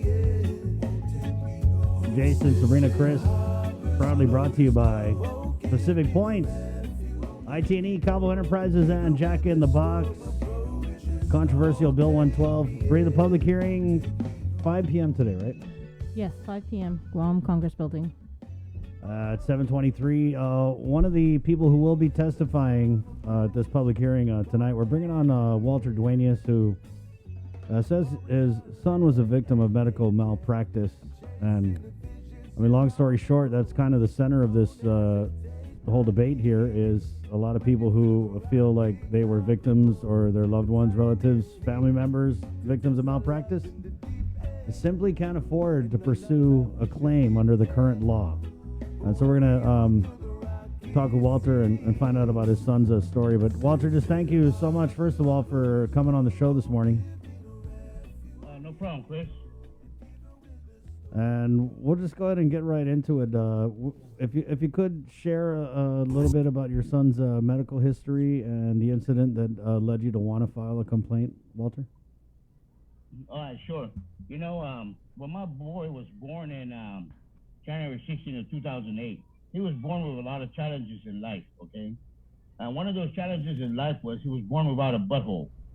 So immediately when he was delivered in a Navy hospital, we had to medevac immediately out to Triple Army Medical Center in Hawaii. Now, when we got to Hawaii, Dr. Edwards is one of the leading surgical doctors that performed the surgery on my son and gave him a new butthole, okay? Now, we stayed in Hawaii for 2 years in the ICU, okay, in the PICU. So, you know, they, making adjustments to the new butt he has and everything. So, finally, they gave us a clearance to come back to Guam. And we did, and he started having complications with with the new butthole. Okay, so we went back to Triple Army Medical Center, and Dr. Edwards evaluated the situation with other doctors, and they decided that the best thing for Robert right now, because of the complications he's having, is to install a stoma. Now, I didn't know anything about these things, so I had to, get knowledge. I had to educate myself on everything they're doing to my son. Okay, so they put a stoma in, and what that is they disconnect the colon from the butthole and attach it to the side of the patient's abdomen and make a hole to where the end of the colon will be sticking out, and that's called the stoma. Okay, now with that, you have to use certain medical equipment in order for him to, when he goes to the restroom, he'll go in there. So we started that, and everything was fine. And then we started having problems with the large intestine and the colon, preventing anything from coming out. But what that means is it started wrapping around the whole of the exit and preventing anything from coming out. Okay, so what that needed to be done was they needed to revise the stoma. Okay, so they went ahead and did it, and everything's fine. Now, I was informed by the doctors that throughout Robert's life, he's going to have complications because of his condition. Okay, so we understand he has a digestive problem, and it continued to give him problems. All right, so throughout the years, Robert's been through. He's 13 years old now. He's been through 24 internal surgeries, and throughout the 24 internal surgeries, Robert lost his colon because of complications of the digestive system. All right, so now they're just using the large intestine. And you know, the large intestine, it goes forever, man. I mean, you'll be surprised how long this large intestine is, but you know, you would think that, how would that fit in my body? Well, okay, no problem. So the years go by again, and the second revision that had to be done was in 2018. Now, in 2018, you remember I was on the news about being medevac to Hawaii, that Navy hospital said that they couldn't medevac me directly to Hawaii because they changed the standards and stuff like that. But you know, that was another story. Well, anyways, instead of flying off island, we Navy hospital transferred us to GRMC, where they had the PQ that was available there. At that time, when we went there, we were looking for doctors on island that could perform the revision of the stoma, okay? And one doctor stepped up to the plate when he heard about Robert's story, was Dr. Eusebio, okay, senior. He approached me, and he goes, Mr. Duenas, I evaluated your son's situation, and he doesn't need to be medevaced off island. We could handle this.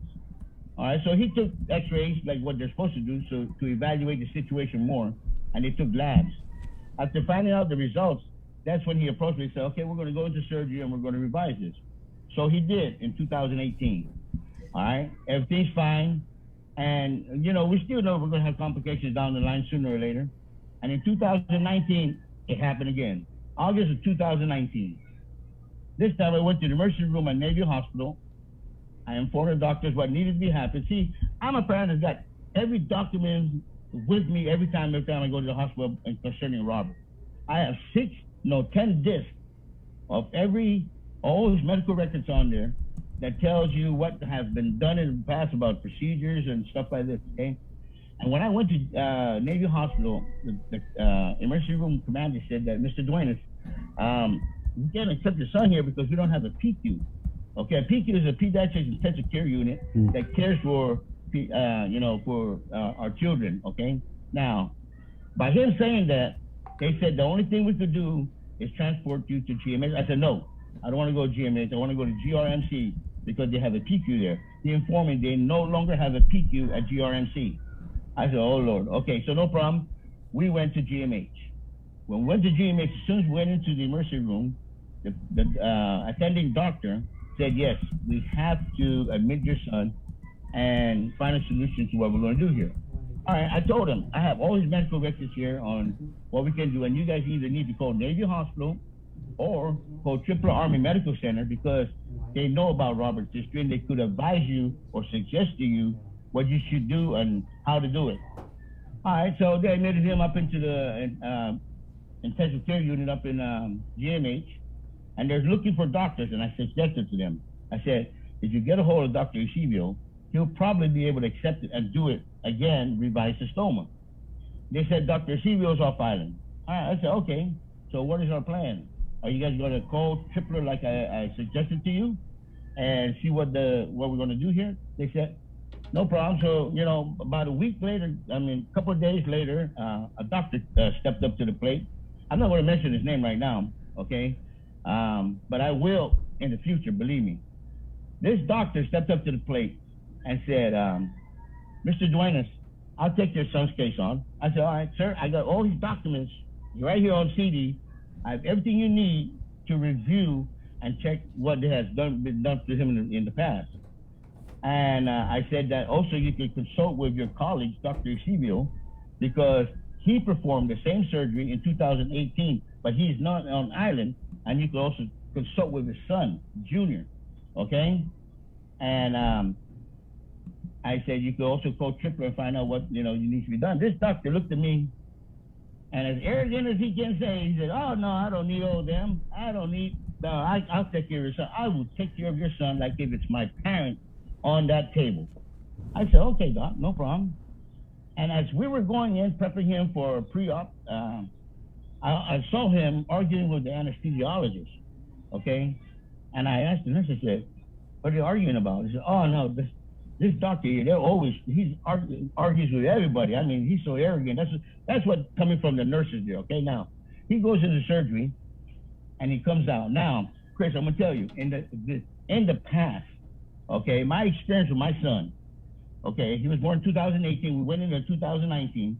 Okay, I got a lot of experience of what doctors do and surgically and everything. Now, they're supposed to consult with you before the surgery. After the surgery, they will meet you up in the room. They will consult with you. Now, there's a team that's created when you go through surgery, any surgery, I don't care what it is. There's a team that is created, and that team comprises of the doctor, the nurses, and the parent. The parent always got to be on that team or a family member. Now, they all sit together and consult about pain management, nutrition, wound care, and, prepping for him to leave the hospital. Now, this doctor, after surgery, I didn't see him for 2 to 3 days after that. So I started consulting with the head nurse on the ward. I said, this is not normal. This right here, what this doctor did does not look right. What this doctor has not come to consult with me and tell me what is the next plan of execution for my son's recovery. And I need to talk to this doctor. So they said, okay, no problem. They're going to call him. Waited another day. Never called, never came. It went on for about a week. So finally, I spoke to the social service worker, the social worker at GMH. I said, look here, I got a problem. In the past, I've seen my son go through the same surgery like he's going through now. This has never been done the way this doctor has done it, okay? And I told him, I said, what this doctor did, it looked like they put my son on a chopping board and experimenting on him. What I'm trying to tell you is, what that doctor did, I did to a frog in science lab in school, where the teacher tells you, okay, there's your frog, open him up and look at his anatomy, tell me what you got there. This doctor cut my son so bad from his sternum to the top of his belly button, which was never done before to revise a stoma. Then, when he made the hole for the stoma, he made it so large that he don't make skin barrier equipment that large. The skin barrier that I had on hand, we cut it to the very edge of what we could on the stoma for it to be able to hold the bag, the colostomy bag on. It didn't fit. Now, I've given you pictures. I've shown you pictures of what he did. And did you see that picture of what the colostomy bag looks like? That's not a colostomy. You know what that is? The doctors had to get a trash bag to be able to put on my son's hole and catch all his large intestines. That this doctor told me that's what he did when he finally came into the room from the social worker getting a hold of him. First thing he did, you know what? He came up to me and goes, who's the one that said that? They've been calling me that. I said, me. I'm the one. I'm the horse that told you. Yeah, it's coming out of the horse's mouth. I'm the one who told you and told you and told you repeatedly. You did not come. I called through the operator. The operator is supposed to connect to you. You did not answer. Finally, you came up and I asked you. I said, Doc, the normal procedure of a surgeon after surgery is supposed to come back into the room with the patient and consult with the team, the attending team, on what the next plan for recovery for this person is going to be. You never did that. Now, I'm looking at what you did here. I don't understand why you cut my son from here to here and then made the hole so big. I had to go in and check on what? You did x-rays, you did labs and everything. It should have told you what was going on. But anyways, tell me about this thing here, because this whole stoma hole don't look right, okay? And he goes, oh, no, that's okay. The skin, there's a section of the skin, so I had to cut all the skin off. But it'll heal. All the nurse has to do is put some silver sulfate, the medication on there, and it'll heal. Okay, no problem. I tried to be, as calm as I can. I said, okay, we'll see what happens. Chris, my son went in there weighing about 45 to 50 pounds. Throughout the whole course at GMH, with this surgery that he did, my son lost almost, he went down to from 55, 45, down to about 20 pounds. I took pictures Everything. They were, I went straight to Navy Hospital Commanders in the pediatric ward that was attending to my son. I pleaded with them. I said, you guys got to get my son out of there before he dies. See what happened? They did. When he went to Navy Hospital, doctors are not supposed to talk bad about other doctors. But these doctors said, what did this guy do? He still had infections from the surgery. They had to stabilize my son. All his large intestines came out of his body, and we had to find a way to medevac him to Tripler. So this arrogant individual here needs to be held accountable for his actions, because his oath that he took was to provide the best medical care you can provide for your patients. And if you do not know, you're supposed to consult with other doctors in the field that the specialty of that field, and consult with them what is the best treatment for this person. You failed to do that as a doctor. You broke your oath, and a part of that oath that you took says, if you do right, then you will live and fulfill the best things in life. But if you do wrong, you will do the opposite. This is the opposite. We're going to hold you accountable for your actions, because you should not be doing this to another child or another person as a doctor that you're supposed to be gaining knowledge and bettering yourself in your field. But you failed to do that, and you hurt my son. One of the part of the oath says you would bring no harm to a patient. You harmed my son. You said he was all right, but you didn't. It was not. We had to make corrections. I got pictures, I got documents show that what you did was wrong. You made the wrong decision. As a doctor, you have a decision-making process that you have to go through, and you failed to follow that process. I'm going to tell you, with this bill that they're proposing, I hope it goes into law, because the whole thing about this arbitration law, it prevents us family members to take these individuals, these doctors, this profession we're supposed to respect the most, because they save lives, they heal human beings, and this individual failed to do that. Instead, he brought more harm, complications, and more challenges to me, and financially and emotionally, everything. All right, I'm a single parent. Okay, I'm a veteran, retired U.S. Army veteran, and I care for two people. And for me to afford to go to arbitration is a bunch of bull, because an arbitration hearing costs anywhere from tens of thousands of dollars up to about $100,000 just for you to go to bring that to a hearing. Then you got to decide if you're going to have one member, two, or three members to attend this board. Then you got to pay them and all the cost for that. Then after that, you got to go to court. So how in the world are we going to, as normal individuals, to work hard all our lives, that our main goal as a parent or a family member is the health and well-being of our family members and children, okay?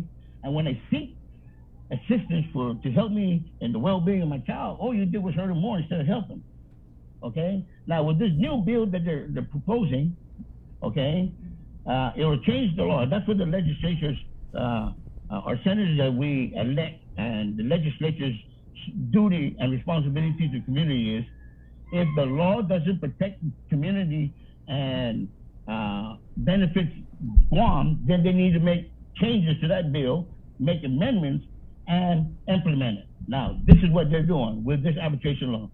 They're proposing and introducing this bill, and we as the public need to go up there and support it, because the more people that go there and support this bill, then it can be approved and put into action to where we don't have to go to arbitration law, so that we can go straight directly to a court and have the magistrate there make a decision with the supporting documents whether or not you have a malpractice lawsuit or not. Well, and Walter, that we can afford to bring these doctors to justice and hold them accountable for their actions.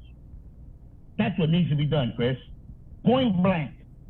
what do you make of Now, I heard on social media, these doctors are making threats about, oh, we're going to leave the island. You know what? Then take your happy self out and go. Because as doctors, you should be ashamed of yourself for saying that, because you have a duty to the community. Okay? What you shouldn't be saying is those things, and what you should be saying is, well, then, okay, if you're going to change the law, fine. But let's come up with a solution where we could all afford it And that, you know what the solution is? Doc, make yourself better, make good decisions of what you're doing. And if you don't know, your oath even says it. I'm not afraid to say I don't know. Okay? If you don't know, then call somebody that does. You know, technology today is so advanced that all you got to do is pick up a phone. You can conference call with 20, 30 people around the world. Okay? Takes 5 minutes. 5 minutes, Chris. This doctor failed to do that. I had all the resources with me. I had all the numbers that he could call, but he failed to do it because he's so arrogant that he thinks he's above and beyond anybody else. Walter, I got to thank you for sharing your story, and you're definitely going to be testifying at the public hearing, 5 p.m. Guam Congress Hall. I will be there, Chris. Believe me. We need to let them know that they need to be accountable for their actions. You know, that's what it is, point blank. And don't, you know, the doctors, these good doctors, there's a lot of good doctors here, you know, and for some of these doctors to say what they said about they're going to leave Island or they're not going to take Island, oh, you know, man, be ashamed, man. You should be ashamed of yourself. What you should be doing is coming up with solutions to helping the patients and stuff like this, you know, or the legislatures come up with a solution of how we're going to afford to go off Island to see specialists. That's what needs to be done. Thank you, Walter. No problem, Chris. Anytime. Anytime you guys need me to get up there and speak on behalf of anything that has to do with medical, believe me, I'll be more than happy to because I got a lot of proof. We're going to bring Speaker Terlahi on real quick before we let you go, Walter. Of course, okay, no problem. Speaker Therese Terlahi. Walter Duenas, I know you're in the Zoom room listening to Walter's story. Yes, half a day, Walter. Thank you for sharing your story. Yeah, half a day. I'm very sorry for what has occurred with you. I really feel for you. There are others with stories, unfortunately, like yours. But I do appreciate your willingness to testify tonight at the hearing, and that and encouraging everybody else to come out and testify. I think that is what is really needed. Yes, of course. Thank you, Walter. All right, Chris, no problem. God bless you, and God bless Robert. That's that. Okay. Thank you. Well, Madam Speaker. Okay.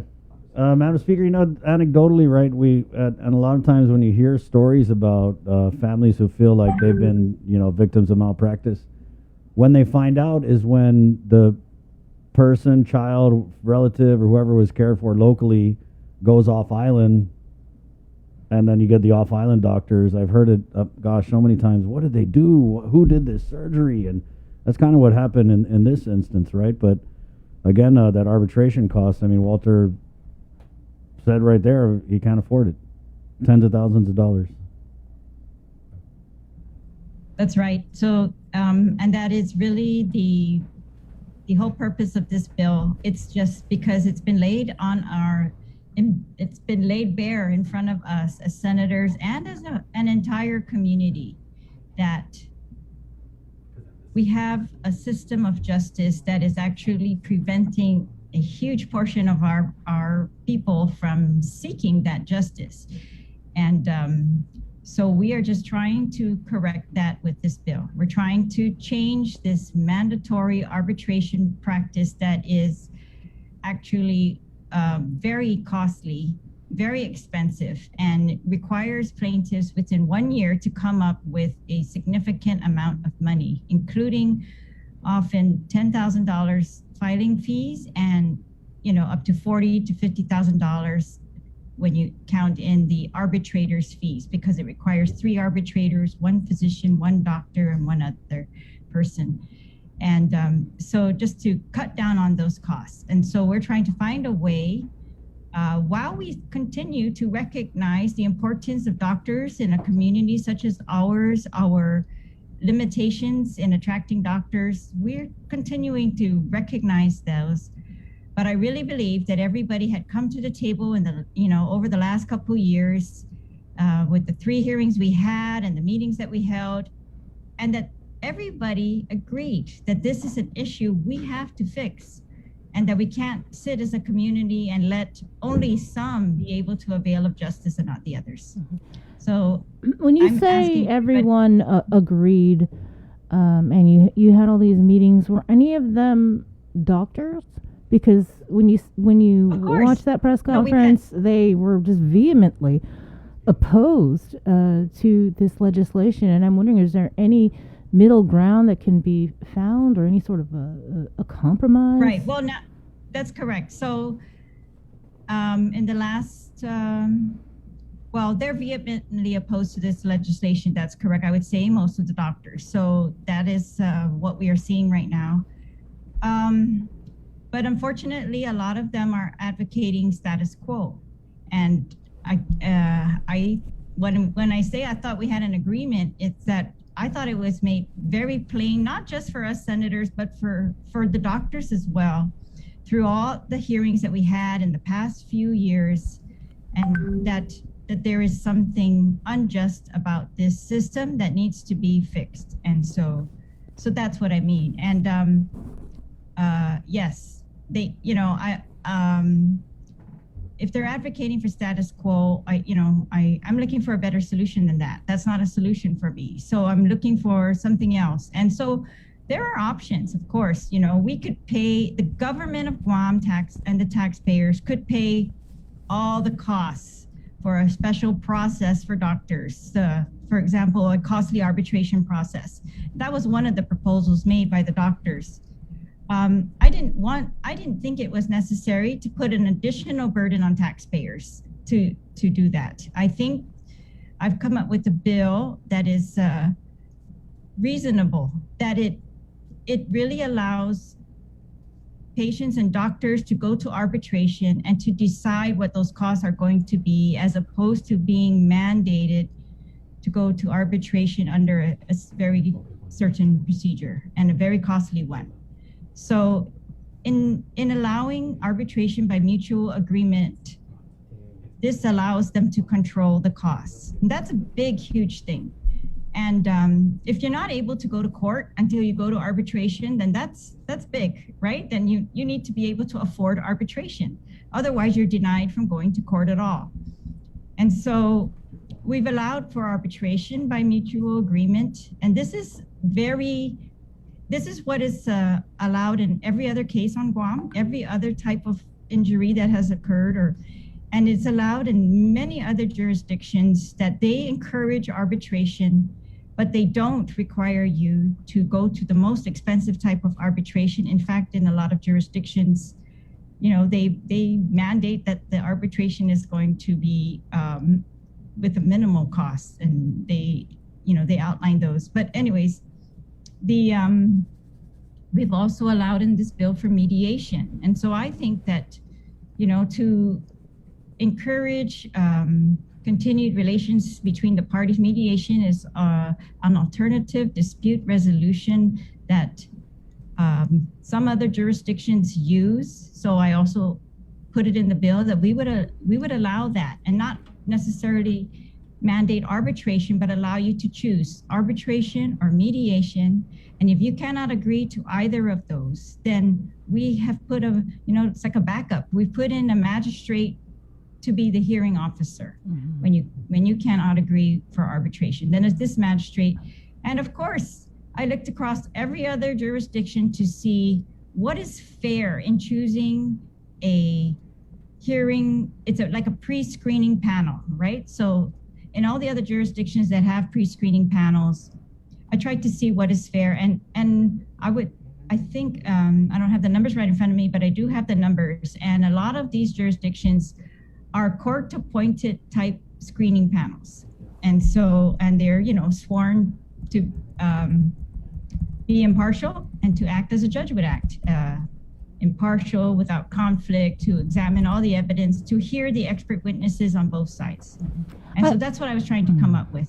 And so that's what I'm. Can you please clarify, Speaker? I was watching a portion of the press conference that the doctors had held on Monday, and I believe it was Dr. Hoa Nguyen who made mention of the fact that the current law was crafted by Dr. Joe Stadler and I believe Dr. Chris Perez. So with your bill, was any input provided by the physicians? Any physicians? I don't know if you remember, Bree, that we had at least 3 hearings on the mandatory arbitration in, for Guam's medical malpractice. That we had 3 hearings because of this issue to hear from both sides. We also had meetings, and that's where I'm saying, that's how I know what the doctors were proposing, at least a group of them. There's a group of them that are very vocal, and they've met with me, and they've proposed that, we put this, that we charge the doctors $100 each, and then the rest we cover with, government taxpayer funds to fund a pool that's going to pay for arbitration. So yes, of course, I have met with them, and I continue to invite them to meet with me. But no, Madam Speaker, let me ask you though, would it be when we introduced the bill, we introduced this bill in November, right? And that was after all those hearings and compilation of everything that we could come up with, yes. And then we reintroduced it again this next term because it's a new term. Sorry, Chris. Would it be a conflict necessarily to have the doctors, be involved in the crafting of a legislation that amends a process that attempts to hold them accountable, though? What we are doing right now, this is the legislative process. We draft a bill, we invite testimony on it, we invite input on it, and then we amend it if we can find anything better that has been proposed to fix that. And conflict, I wouldn't say necessarily, because look, I had to have 3 arbitration hearings in particular, on this topic only to get enough details in order to craft this legislation. I had to look at many other jurisdictions. And so this is why we are affording the doctors an opportunity to weigh in. This is exactly how the legislative process is supposed to run. So I'm hoping that that's what's going to happen tonight, that they're going to come and they're going to testify and they're going to tell us how to make this bill better. And that they're going to acknowledge, I'm hoping, that there is an issue that needs to be solved, that we are trying to solve, and that if they have any better suggestions, that they're going to put those on the table as well. That, and that, of course, this bill does not solve every healthcare issue. It's never proposed to do that. We work, issues all around. We've had oversight hearings over these licensing boards, GMH, many different things. And I would encourage the doctors to participate, who are not on these boards, to participate more in those hearings as well. Because I think that I've seen several letters that ask that we, take a closer look at these licensing boards, whether they could be the solution to this type of an issue.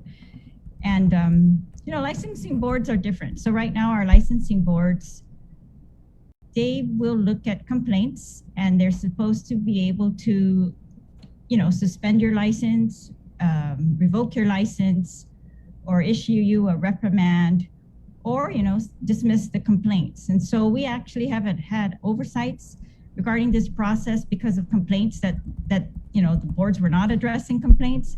So we looked at all the complaints since 2018 till now. And at least for the medical licensing board, we found that there were really no cited violations. All of them, the findings were that there were no violations. So that's the medical licensing board.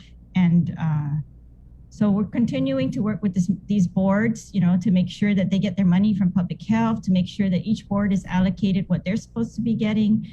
They have had proposed to me maybe, I want to say 2 years ago, that they were going to solve all of this by getting a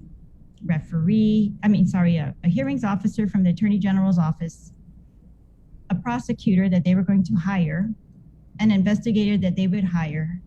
And so I've been following up with that type of thing with our oversight hearings, and they have, issued RFPs. And but to date, there's been no formal hearing like that.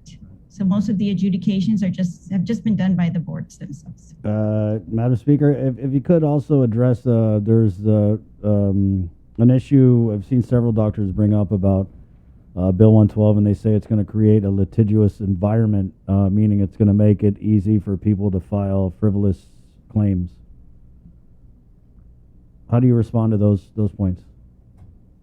I guess I'm not really following the rationale of that because the bill, I mean, first of all, the court system does not allow frivolous claims, right? They have a process to weed out frivolous claims. There's so many barriers before you can even file a claim that even the process itself and the cost of this process normally, I think, naturally weed out frivolous claims. But my bill in particular is it allows arbitration, just like the current arbitration. So if the current arbitration is able to screen for frivolous claims and make a determination, for these parties as to whether this claim is a good one or something that they should recover on or not, then that's exactly, this bill is going to do that as well. The only difference is that it's been recognized that poor people cannot avail of the current arbitration system. So the difference in what we have now and what I'm proposing is that more people will be able to avail of either arbitration or mediation or pre-screening magistrate screening of their complaint. And that's how we're going to prevent frivolous claims. The bill also provides confidentiality throughout this process for doctors because I've heard they're concerned about their reputations being ruined by people just filing claims and saying things about them. And so I agree. I don't want frivolous claims. I don't think Guam is a litigious society. I don't think anything in this bill is going to change Guam, the people of Guam, and how we are and how we are going to interact with our doctors. We are not litigious people, and I'm a lawyer, and I know that. And it takes a lot for people to come up and want to sue a doctor or to want to claim anything, and that's because most of the time they do that if they truly believe that it is an egregious situation, that there is true negligence. And we need expert witnesses. You're going to have to find an expert witness to swear that this is negligence. That's very difficult. And, if you can't get an expert witness, which is for doctors, it's another physician. If you can't get another physician to say that malpractice was committed, you're going nowhere. You can't even get into arbitration. You will never. You can't even get, you shouldn't be before the magistrate because you've got nothing. You really need that. And so that's why I don't think they're frivolous, because you've been able to secure an expert witness that says there was negligence in that case. Madam Speaker, can you hold through? We're just going to jump over to KUAM TV real quick. Thank you. Again, our listeners on the breeze, we're KUAM FM, Agatni Guam, and KUAM TV. Here we come.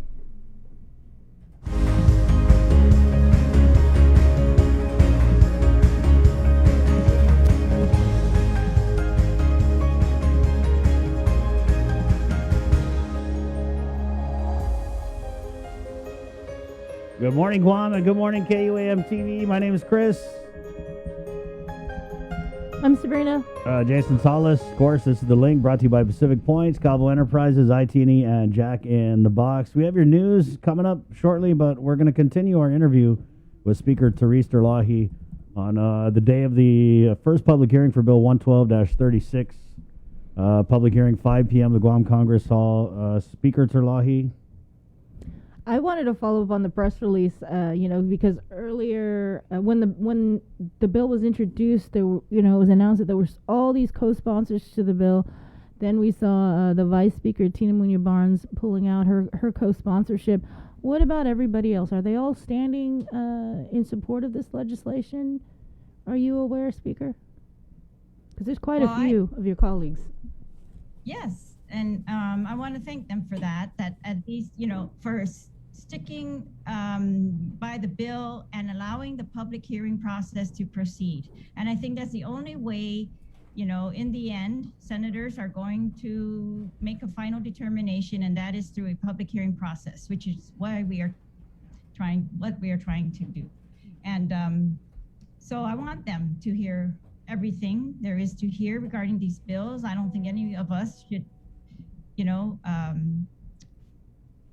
refuse amendment of the bill if that would help, reach its goals. So yeah, so far I haven't heard of anyone else who's going to pull out at this time. And I think that they're waiting to hear the testimony, and so that they can continue to keep, an open mind until they hear everything. And I think the reason we were able to get these sponsors is because we held so many hearings before, and we vetted this issue quite a bit, and I would say more extensively than any other issue has been vetted because of the controversy. We pre-vetted it and then introduced the bill. And so we've had a lot of opportunity to, hear concerns, try to address those concerns, and we will continue to do that. I have utmost faith in my colleagues that is what they are going to do. That is how legislators operate. They hear the testimony, and they try to improve bills. Well, having said all that, with the public hearings, this has been an issue that's been on the table now for quite some time. What is just your reaction though to all? I don't want to say Man, you're getting dragged, Speaker. I mean, you got doctors saying you're brainwashed. You got doctors saying that you and Tella don't care about women and children. I mean, did you anticipate this heavy of a backlash for this bill this early on?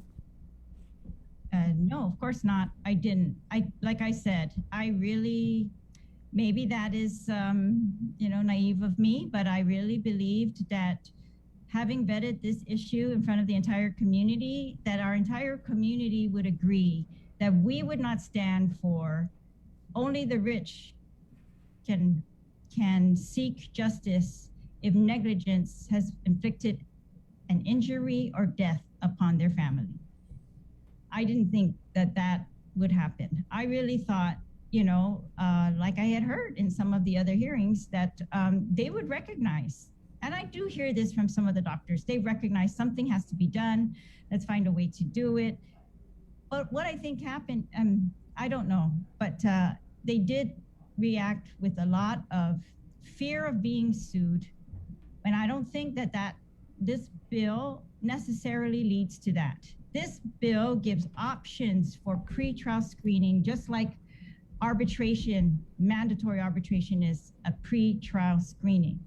And it's intended to do the same that the mandatory arbitration was intended to do, but this bill would make it more affordable. Really, that's the difference. So they still have their pretrial screening. They actually are going to have confidentiality, but it will not exclude, anyone who can't come up with $40,000. It's not going to exclude those people. And so I think that is fair. And I want, as much as we love our doctors, and, who doesn't love our doctors? They delivered our babies. We grew up with them, most of them here. I consider them my personal friends. And so I feel very sad that they are reacting, that this is something to attack them when it is not at all intended to do that. And I sincerely believed that they also recognize this injustice that we have before us and that they were willing to solve it. And so some of them have sent me letters with very, concrete solutions for that issue. And recognizing that, we have to continue to work together in this community for everything. We've got to fix our entire healthcare system together. And this is one aspect of it. It's really the justice system that is in need of its fix here. And, we tackle these issues one at a time and day by day and never stop. I have never stopped trying to advocate for the Guam Memorial Hospital to make sure that it can do hiring as it needs, that it can set salaries for professionals so that we can recruit and retain them, that we can fix the roof over there so that professionals would feel like they are in a professional environment and can absolutely take care of their patients, to try to give them more resources. They come in at the latest budget and ask for nothing, ask for no CIP funds, and it's the same thing, with the medical licensing boards. We are trying to assist them so that they can do their jobs. And I am not going to stop doing that. I have not stopped, caring about and being grateful for what the doctors have done. That has not changed. I am still absolutely grateful. But I would hope that, with gratitude and with understanding of their situation, that they still will not turn their backs, on one class of people. I just don't think that's blatant, that's just a blatant injustice that I don't want to stand for. I am happy for those in our community who agree and who will not stand for that. And I think we can fix that. So I'm asking for a productive dialogue, and let's fix that. And a lot of the things in this bill, Sabrina, when you asked me about the doctor's input, it came from them, But I just didn't go the way that one group wanted, and that was to put it all on the taxpayers. We put some of it on the taxpayers, but at a very reduced amount. A magistrate is going to handle the, pretrial screening. But a magistrate, the way I calculated it with the number of cases that we have had, they could probably handle 7 cases in 5 years, right? On their current dockets. That's what we're predicting. There may be a few more, but we'll see really whether this opens floodgates, because that's what they predict. And everything else that they say, the doctors are saying is based on this opens the floodgates. And I think if you really examine that basic premise, that it's not correct. It does not open floodgates. There is still a huge barrier to get any kind of access to the justice system, to go to trial in any case, let alone medical malpractice. And medical malpractice, even by this bill, continues to set up a pretrial screening process that's not afforded to others in our community, not afforded to, construction injuries, not afforded to any other corporation, business injuries, nothing. Only that the judge came up with, she recognized that she said it would be a manifest injustice to require poor people to go to arbitration, and that it would shield these healthcare industry from any type of liability where there has been negligence, in those cases. So she was looking at it to see whether there was a way where she could bypass the arbitration herself, right? Where she could just say, in this case, I'm going to make a ruling that you get to arbitrate. So she sent it over to the Supreme Court of Guam for determination. I don't think that was made. So my understanding, and this is just my understanding, is that since then, the parties have agreed to arbitration because the provider's malpractice insurance company has agreed to pay for all the costs. While we're on the and subject, so that's why it's been actually a common solution that was proposed at all those other hearings, was just change the type of arbitration we have, just change that system so it's not the most expensive system. And that's what happened here, is the parties agreed to another type of arbitration where one side was going to cover for the other side, and they I think decided.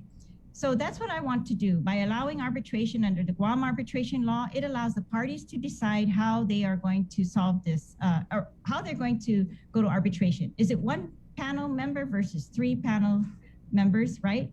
Who would they be? So in a lot of arbitration cases, they use retired judges. Just one person, a retired judge. That's, of course, much less expensive than the 3 persons, 1 physician, 1 lawyer, 1 other, and, traveling sometimes from the States and filing fees that are exorbitant and things like that. So there is, I think, huge room here for physicians to feel, to feel good, because in other jurisdictions, that's how arbitration works. You know, you agree to arbitration at a type of arbitration that you're going to be able to either afford or, they don't mandate that you go to a certain type of very expensive arbitration. I wanted to ask if you could respond to the point that was raised by,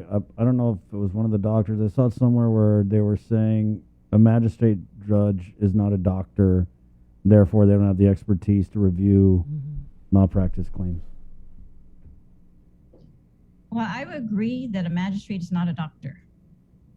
Whether they have the expertise to review a malpractice claim, our system of justice right now allows juries to determine malpractice claims.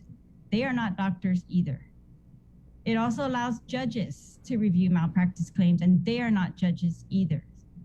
And they allow arbitrators who are not physicians to review malpractice claims.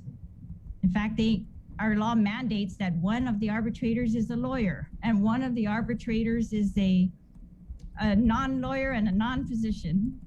And but all of these non-physicians will be informed in every case by an expert witness. That's how it works.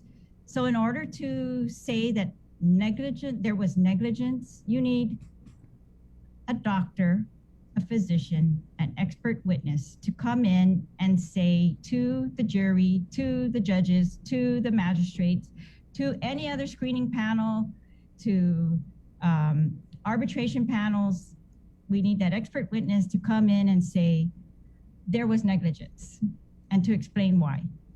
And both parties are allowed to bring in these expert witnesses, and that is exactly how it works.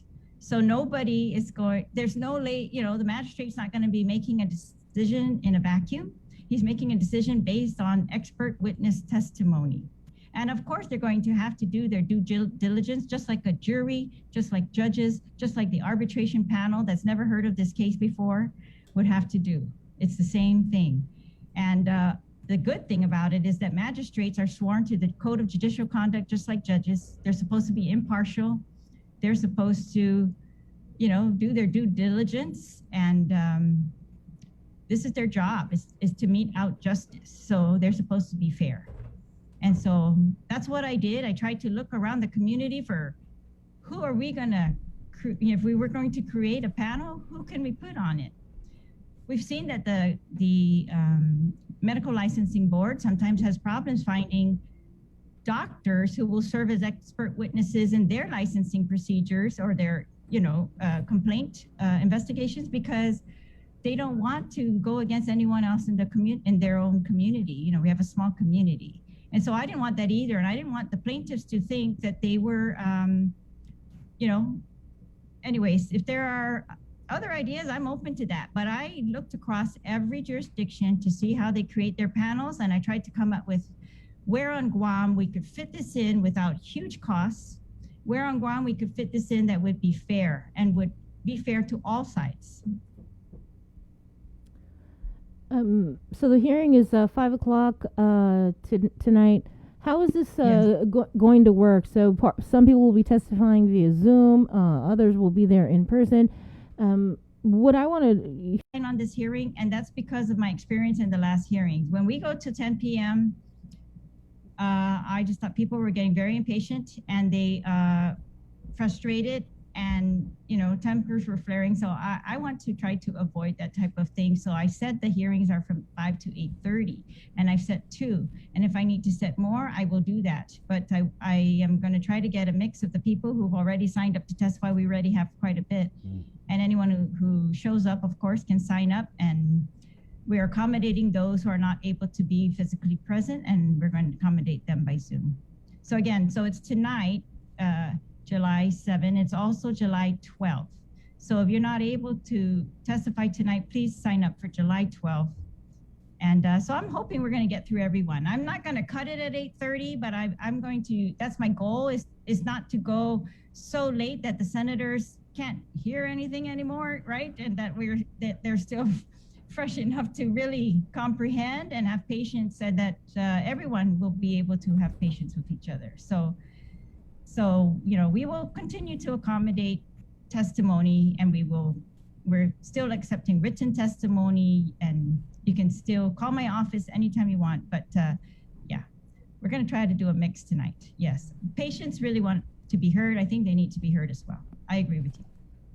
I just wanted to give you one final opportunity to respond because we have heard, like I mentioned repeatedly, about this press conference, and there's just a lot of emotion with these physicians, and one of the things that they've been saying is the timing of this. We're still fighting COVID, and we're being required to hold the line.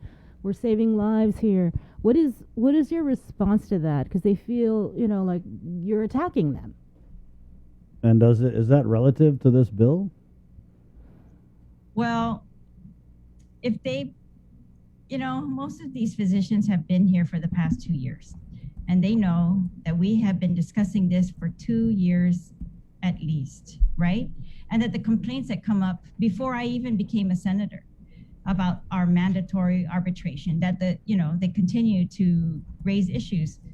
So what I did when I was shown that this is an injustice issue is try to have full out discussions on it. And we did this even prior to COVID. And it's just something that we only have a limited term as a senator, and I want to complete while I am here. And it's something, if I don't do it, I'm not sure if anybody else will tackle this. I have colleagues who are sticking with me, and I'm very grateful. And but it takes huge,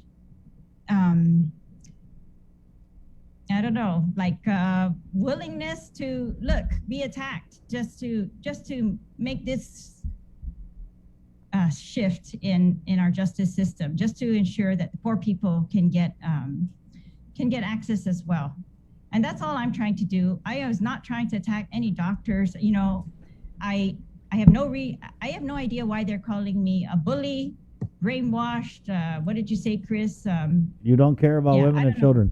And tell us. Oh, that I don't care about women and children. I know. So, I'm going to take that all with a grain of salt, that I agree that they are exhausted. And so, I hope that they can also just try to understand that nothing about this was meant to attack them. It's meant to solve an issue that I thought they all understood, that they all, as part of our community, were going to be willing to help us solve, that they were not going to turn their backs on this entire class of people not being able to seek justice. Thank you, Madam Speaker. Thank you, Speaker. All right. Thank you, Sabrina. Good Take luck care, you guys. tonight. Yeah. I mean, God, this press conference, some of these doctors need to go teach drama over at the University of Guam, because the theatrics that are going on with this. They don't like it, Bill. I'm going to pack up my stuff and go home. And, I mean, no one said we're not grateful for this pandemic, but we're all tired from the pandemic. We all went through the same pandemic, and I'm sorry to say, but healthcare was one of the aspects of this island that made a lot of money during this pandemic. So it's not like they were out here doing stuff for free. I mean, you got to get paid for what you do. But the argument that we should throw this bill away because doctors are tired from COVID, I just don't. I mean, it's a reach. It's 8:23, so 5 p.m. What do you think, though, Bria? How's it going to go? Because I can kind of see that a lot of the healthcare professionals, I mean, obviously, again, it's a free country. Their testimony, I mean, knowing how they showed up in force for this press conference, do you think there's a chance that they could hog up all the testimony? Well, you heard from Speaker Chalahi. She wants to make sure everybody's voices are heard, no matter where they stand on the issue. For me, I just hope there's some sort of a compromise that can be reached between. Yeah, because this is a dangerous game of chicken right now. What is happening is the doctors are basically, I mean, they're sending letters out saying we're not going to treat you anymore. They're threatening to leave the island. Yeah. And I mean, how far are they willing to go to kill this bill, to me, is the real question. Because it's a process. I mean, we live in a democracy. You introduce a bill, it has a public hearing, everyone gets their say, but for them to pull out all these stops to kill this measure before it even gets to the session floor, I mean, to me, that says something, It's 8:25. We're going to take actually, we have some comments here. We'll go ahead and read some of these comments. Thank you to our viewers on KUAM TV and, of course, our viewers on Facebook Live. Rosemary Laguatnia comments in here. We'll start. Where is that? We'll start with Stoney. The bill should allow up to 5 years for families to file cases from the date the new bill passes. Right now, I believe you have a year to file a claim. Andre Bainham, has any thought been given to using the Healthy Futures Fund to help defray the cost of insurance for the doctors or the patients, or even a tax break for doctors? Insurance companies should not cover these doctors that are against this bill. If these doctors' pockets start to get affected, maybe they'll understand that Guam's people mean business. Viva Senator Terlahi, keep pushing forward. We're behind you. Rosemary comments, Bill 11236 allows families to seek justice for negligence, does not do anything else to change the medical community's responsibility to give standard care, nor require malpractice insurance. This bill is for the people. Jessica comments, and this is something we didn't get to ask the speaker about. What was the mindset for including cosmetologists in the bill? Cosmetologists can't even afford to pay for a health insurance policy because we work on a commission basis. Are there plans to help those working in this industry to pay for fees? The bill is self-explanatory, and the medical community is turning it into a monster. Kevin comments, thank you, Speaker, for looking out for the people of Guam. # equality. Siska comments, Madam Speaker, please do come up with a law requiring medical practitioners to have medical malpractice insurance. Viva Speaker Terlahi. Doctors at our hospitals, according to Medicaid, Medicare audit report, provide below standard care. Julie comments, and thank you, Speaker Terlahi. Neber comments, the bill is good because it prevents doctors from being reckless and to practice good judgment at all times. This will allow them to make decisions that are standard and based on their professional education. Marquise, equality and justice for all. Rosemary, again, bottom line, this bill just takes away from the high costs required in the current law. That's all it does. It doesn't affect anything else. So the question is, why is the medical community in such an uproar? Sandra Regis says it takes huge balls. Thank you, Speaker.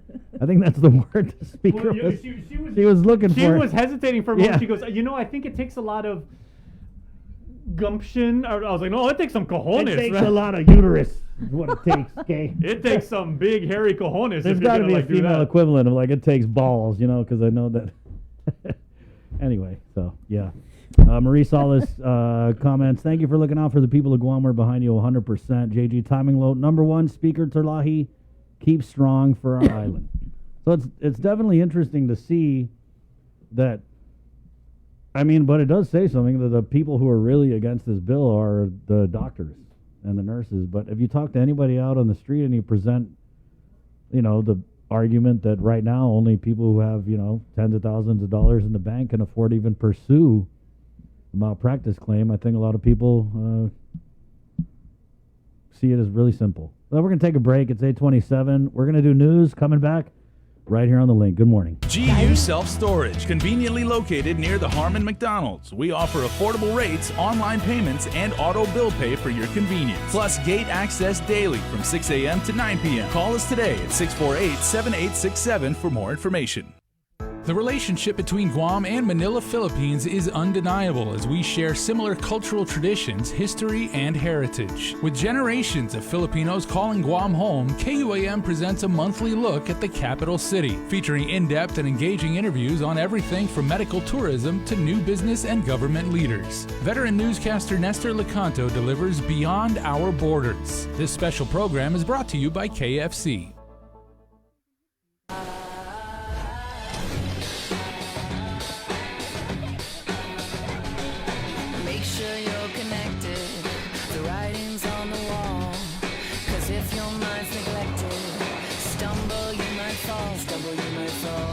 Connection is a human necessity, one we need today more than ever. And with the new First Hawaiian Bank mobile app, you can stay just as connected to your finances. And it all starts with yes.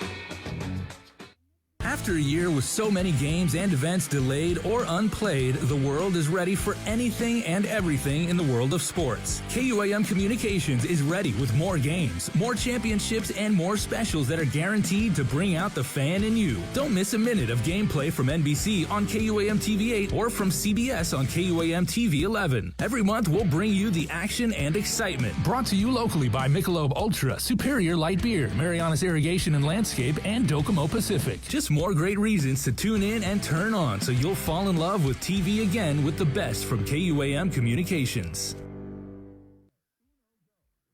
Family platter of fried chicken? Check. Tray of red rice? Check. Birthday cake? Check. 1 case of water? Check. 12-pack of beer? Check. 2 cases of Pepsi? Check.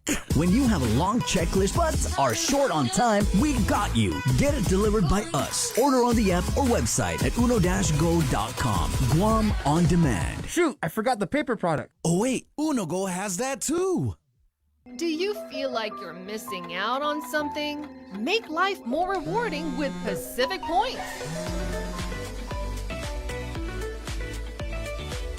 Earn and redeem points for bill rebates and free load at IT&E, discounts on fuel at Shell, vouchers at Foodies, and United Mileage Plus miles. You can even pay with Pacific Points at IT&E, Shell, and Foodies. Pacific Points. Do more, get more. KUAM's multi-platform morning show, The Link, just got a little more delicious with Feed Me Fridays. Chris, Sabrina, Jason, and the rest of the morning crew will take some time off each Friday to talk, taste, and tempt you with all the latest and greatest food and drinks on Guam. Old faves, new hits, and everything else we can put in our bellies. It's Feed Me Fridays on The Link, brought to you by King's Restaurants, Ruby Tuesday Guam, and Devondale. Uno Mixed. We're mixing it up on the last Thursday of every month with a look at lifestyle, entertainment, food, and so much more on the stations, networks, and digital platforms of KUAM Communications. Uno Mixed is presented to you by Docomo Pacific, Better Together, and Pepsi.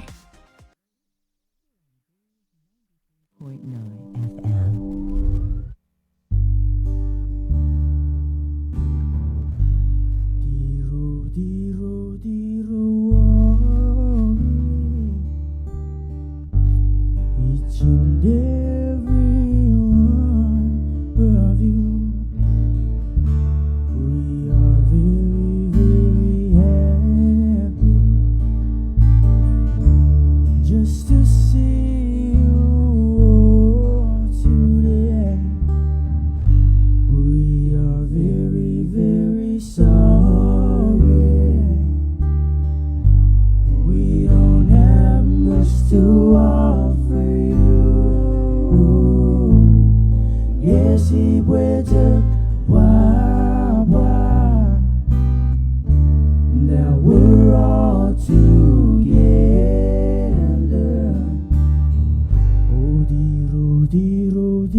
Oh, each and every one of you. We are very, very happy just to see you all today. We are very, very sorry. We don't have much to offer you. Yes, he was a 8:33. Good morning. The debate continues around the island about this Bill 112. Juicy. 8:33 again. Jason Solis, Vax and Win giveaway. Yes, sir.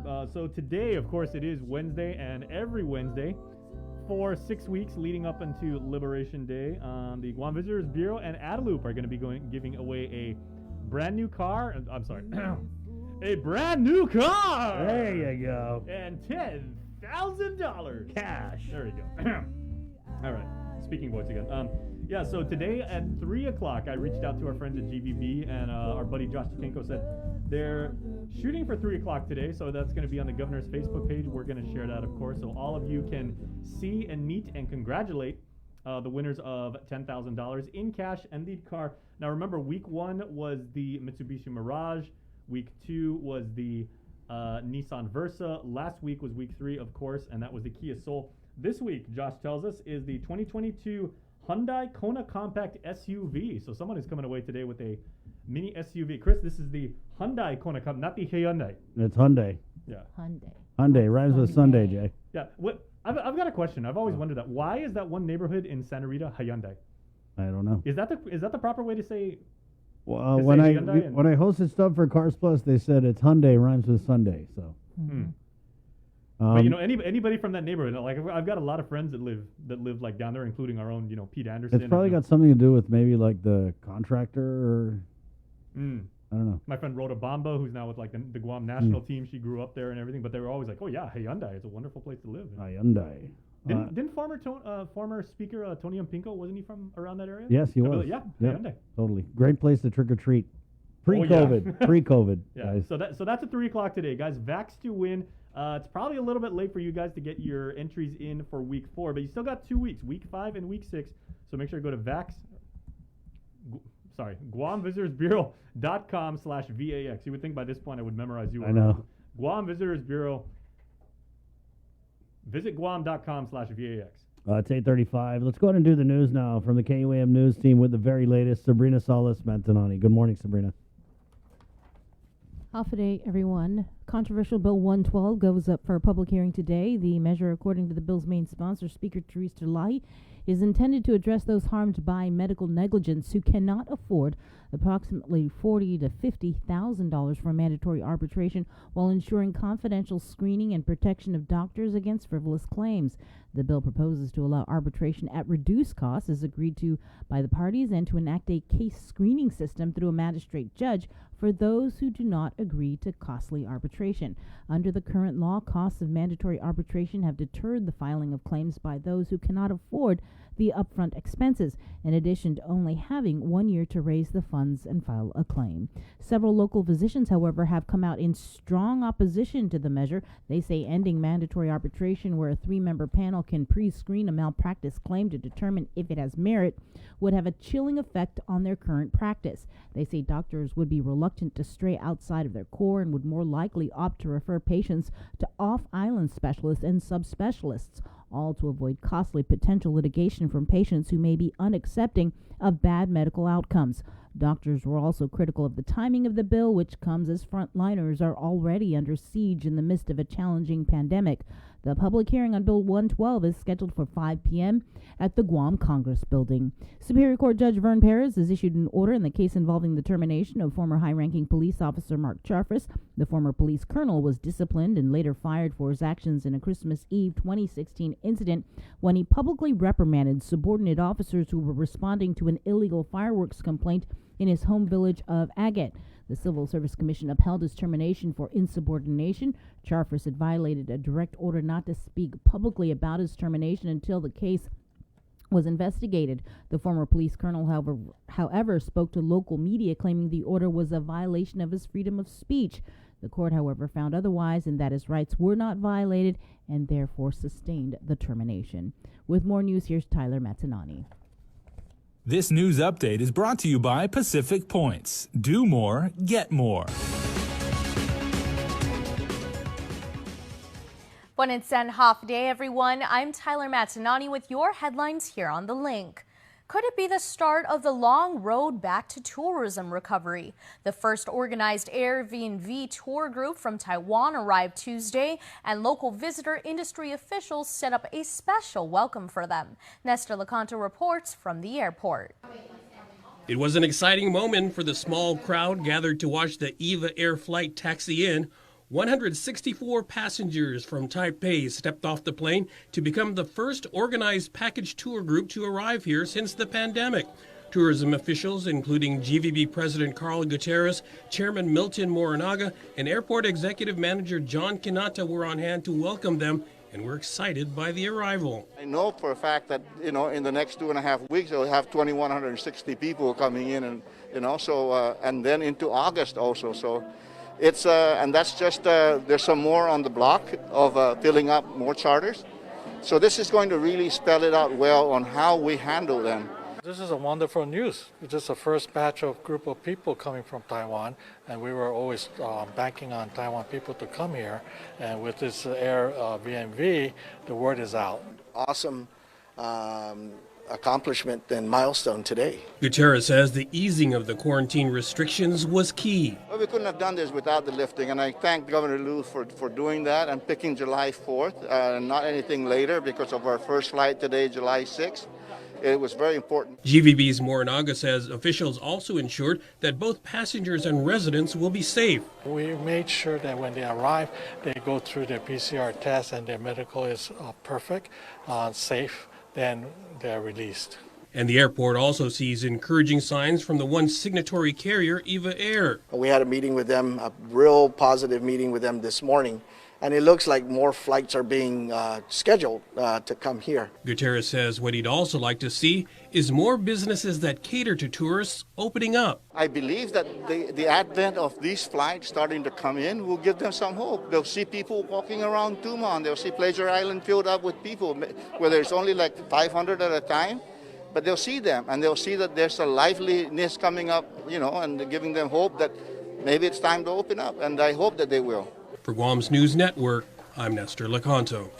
In legislative session Tuesday, senators debated a second bill that would further insert adoption agencies into the local adoption process. Under the companion legislation, also authored by Senator Mary Torres, agencies would be added to the Safe Haven Act. That's the law that allows mothers to legally abandon infants less than a month old to a designated agency, making the baby a ward of the state. Speaker Therese Terlahi proposed to strike a bill provision transferring physical custody to an adoption agency identified by CPS. Torres defended the provision while Senator Talotaidegui supported its removal. The legal custody of any child relinquished under the Newborn Infant Safe Haven Act is always under Child Protective Services, Department of Public Health and Social Services. The physical custody and the legal custody are two different things. But I just want to make sure that my colleagues are well aware that Child Protective Services, the social worker, is the person that screens the homes. This is about accountability. This is about ensuring the safety of our children. That's all this amendment will do to help relinquish that. I mean, the prior amendment would have done the same thing, but even more so, to give that ability to CPS to make that decision. You got to ask yourself, why object to something like this if CPS is in control?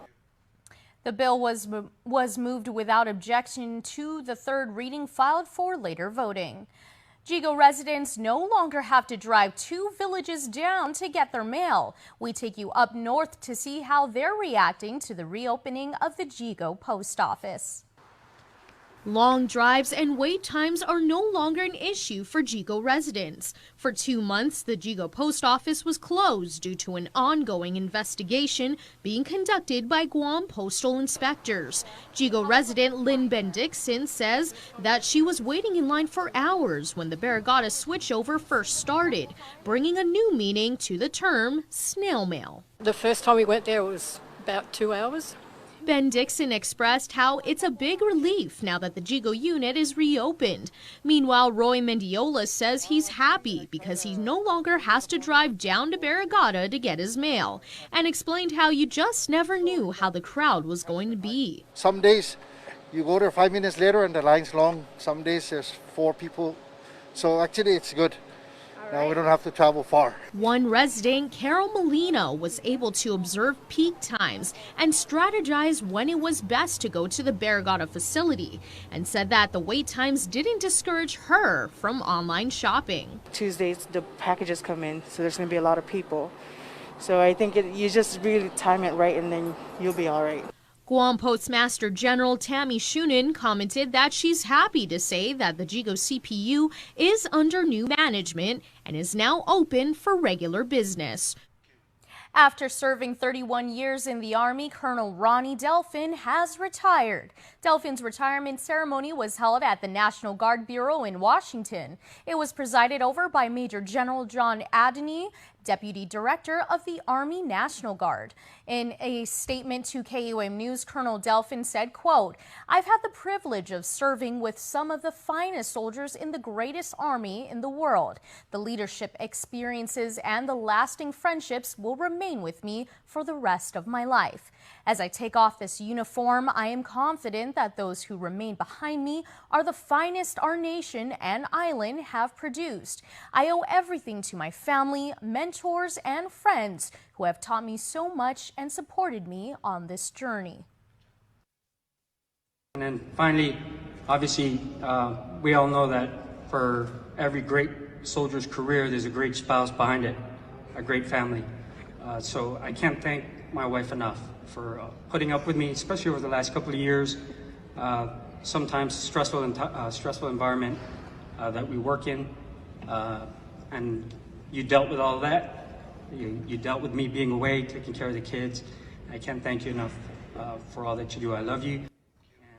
Although not specific, Delfin said he is looking forward to the next chapter in his life. Delfin is married to Joy Pineda, and they have an 11-year-old daughter, Alexia Joy, and an 8-year-old son, Luke Mason.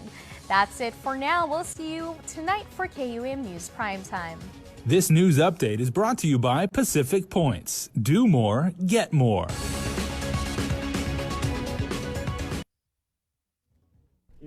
In recent months, the Customs and Quarantine Agency has seized 23,600 counterfeit articles to include purses, pouches, wallets, and face masks, a majority of the seized items being face masks. Customs Director Ike Pareto says his agency will continue to seize items that infringe upon registered intellectual property rights to protect residents from counterfeit or dangerous products and safeguard our tourism industry and market. Currently, the agency has 19 pending cases awaiting AG's office disposition. The Joint Information Center reports 21 new positive cases out of 1,030 tests performed Friday, July 2nd through Monday.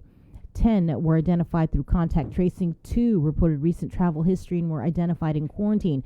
To date, there have been a total of 8,394 officially reported cases of COVID-19 on Guam since March of last year.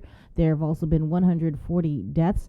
99 cases are active, while there have been 8,155 recoveries. A total of 6 people are hospitalized. The CAR score is 0.6. The JIC also reports that the Guam Department of Education employee at DL Paris Elementary Schools tested positive for COVID. All those contacts have been identified and quarantined. The school will resume operations today after being properly disinfected.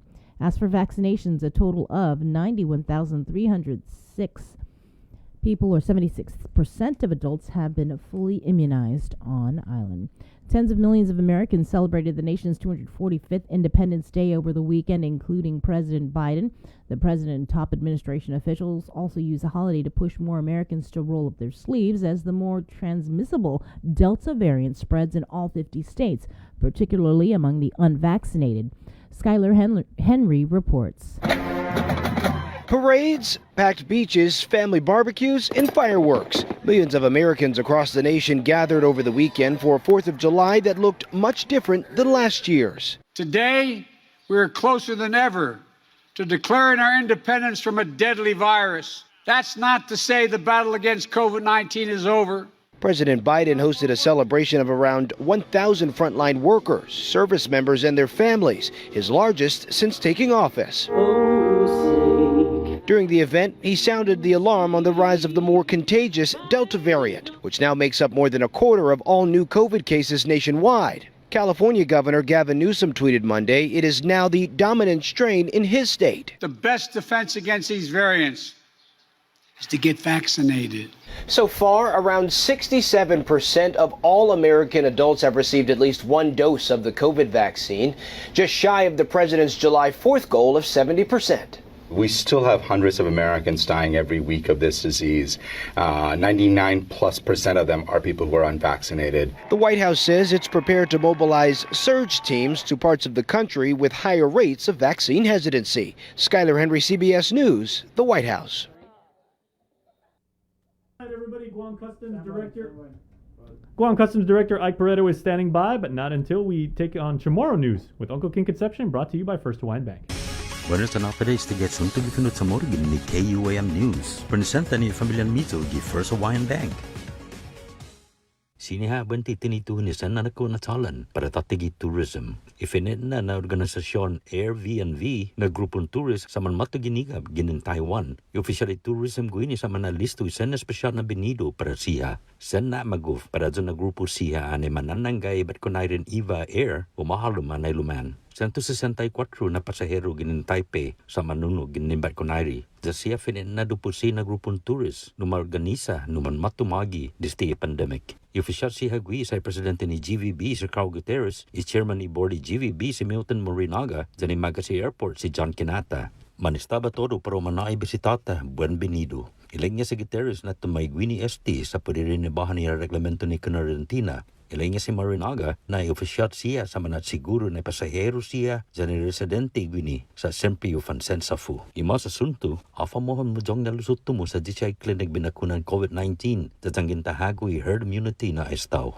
Disti utumani nero na mes matutuhan at the Operation Liberate Guam gi Field House UOG. Yung miluluy ni Guam National Guard dyan yung opisina ni Gobyerno dyan yung Departamento ng Salud Publiko dyan sa Bisyon Sosyal. Lumasaya mataka apod fin ni minalago ni Gobyerno na 80% yung populasyon guahan ofan mabakuna kabales antes di diyan linibring guahan 21 Hulyo Chief Public Health Officer gini Departamento ng Salud Publiko dyan sa Bisyon Sosyal. Si Chima Mabakwen anunsya na para makontinuya sa Bisyon binakuna. Ilengya na UOG sa mabababaha dati mauhutsum. Zamasyaw mahutsum UOG, di kumikilingya dyan na para para binakuna gi islata. Ilengya mas na idupursi manalagonia public health, kumusina no mabakuna to di populasyon isla kontra COVID-19. Ima sa sunto, Aji Debidu Anong naman manaliligaw sa niya, aji siya man marisisibi pandemic unemployment assistance perpua sa efektibo siyempre giyo tumunesti na mes. Spokesman para Department of Labor si Hannah Cho, hasangan na Department of Labor sa manananggay magahagap pero fit may o dan eksekutibo giyo tumuni mes. No siyempre na fit may na reglamento ni David Fan Manispipi at sa niya ay rumisisibi ipua. Gwa siya din dispensa gwihi, tay gwihi si Maribay oran sa niya, na si man enroll gwihi gi approved job training na programa. Irumisisibi po sa sinemalahestra siya gi American Job Center, pero manaanog na maoos gi na din na reglamento. Sinaw-nagang American Job Center gi 475-7000 para mas informasyon. Ipuan na programa niyo na sasadbi sa lapit pedera para ma-assistia di siya manaitit sa upodi-pinesti sa pumara gi September na mes. Yutumu, masya manananggan na pumababa din na Guam Museum gi Hunyo, maschedule lugar na para mababa pa ako na mes. I-curator para museum si Dr. Michael Bivacqua, ilang niya na matetesin is gaya ni COVID-19 pero manasiguro naman sensafu ibinaba ni museum. Asangan mas nagwaha siya test na binisita ni museum, zay makikitsugi sa entry una oraha na tempo kada uno na binisita. Debido mas ketsu offer na ora na sina za una oraha man manai para mabisita permanente na mastra siha pas madingo lugar gidispues masanitize sa lugar para otro na grupo ni manmamayla. Esta man panahalom siya grupo para ites niya pero manasiguro na mamaneha dupursi ni Imaulik. Explica si Bivacqua na lahamon no mababe museum gidya 22 Hulyo. Para Guam News Network, Guausikin Conception. Yasunto yung finut sa moro sa presenta za ni nafato ni Familian Mizo gi First Hawaiian Bank.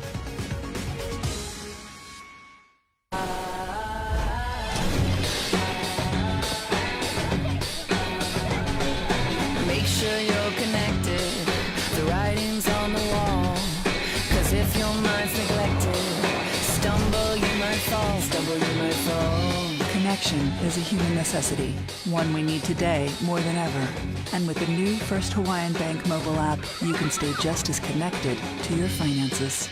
And it all starts with yes.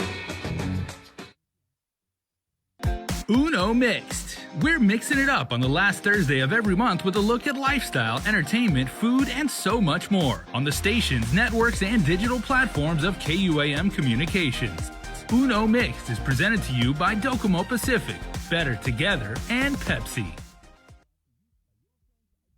KUAM's multi-platform morning show, The Link, just got a little more delicious with Feed Me Fridays. Chris, Sabrina, Jason, and the rest of the morning crew will take some time off each Friday to talk, taste, and tempt you with all the latest and greatest food and drinks on Guam. Old faves, new hits, and everything else we can put in our bellies. It's Feed Me Fridays on The Link, brought to you by King's Restaurants, Ruby Tuesday Guam, and Devondale. GU Self-Storage, conveniently located near the Harmon McDonald's. We offer affordable rates, online payments, and auto bill pay for your convenience. Plus gate access daily from 6 a.m. to 9 p.m. Call us today at 648-7867 for more information. The relationship between Guam and Manila, Philippines is undeniable as we share similar cultural traditions, history, and heritage. With generations of Filipinos calling Guam home, KUAM presents a monthly look at the capital city, featuring in-depth and engaging interviews on everything from medical tourism to new business and government leaders. Veteran newscaster Nestor Lecanto delivers Beyond Our Borders. This special program is brought to you by KFC. Uno Go, delivering meals from your favorite restaurants and more, including delivering sodas and adult beverages from the Bottle Shack. Visit uno-go.com or download the app today. Also follow them on Instagram and Facebook.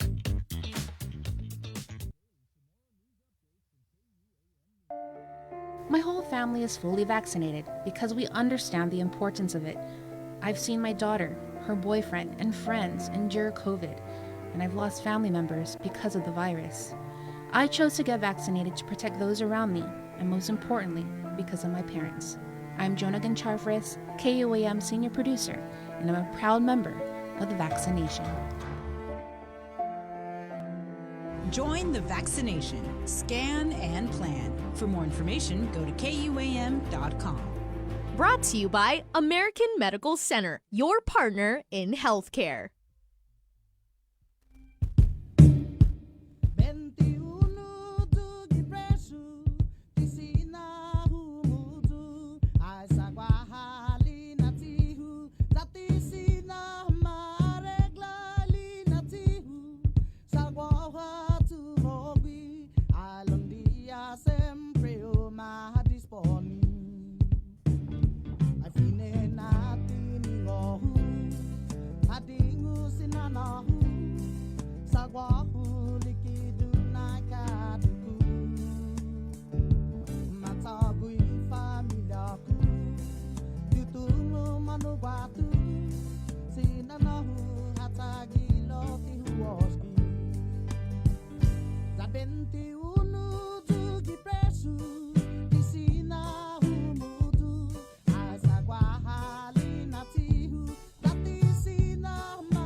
Everybody, welcome back to The Link. It is almost 9 o'clock in the morning, and we're going to head straight into the Zoom room where we have Customs Director Mr. Ike Pareto. Good morning, Ike. Morning, Sabrina. Morning, Chris. Morning, Chief. Guam. Good morning. So we'll just get right into it. So you guys seized a bunch of counterfeit goods, which freaked me out, Chief, because I didn't even know if Green Hills is open. It's always open. It's always open. Where did these goods originate from, Chief? If you could. Well, a lot of these goods now are coming in from either the Philippines, Korea, China, and probably Singapore. And that's how it's coming in. And let me just say this, that a lot of these items, which are counterfeit, were purchased and online through Facebook and Instagram. And what they're doing is they're importing it through air cargo.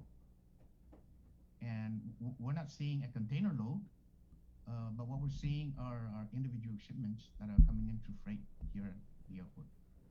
And you're talking about the big shipments, Chief, like for retail?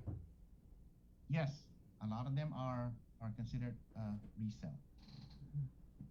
And I noticed that, in the release, it's a majority, the seized items being face masks.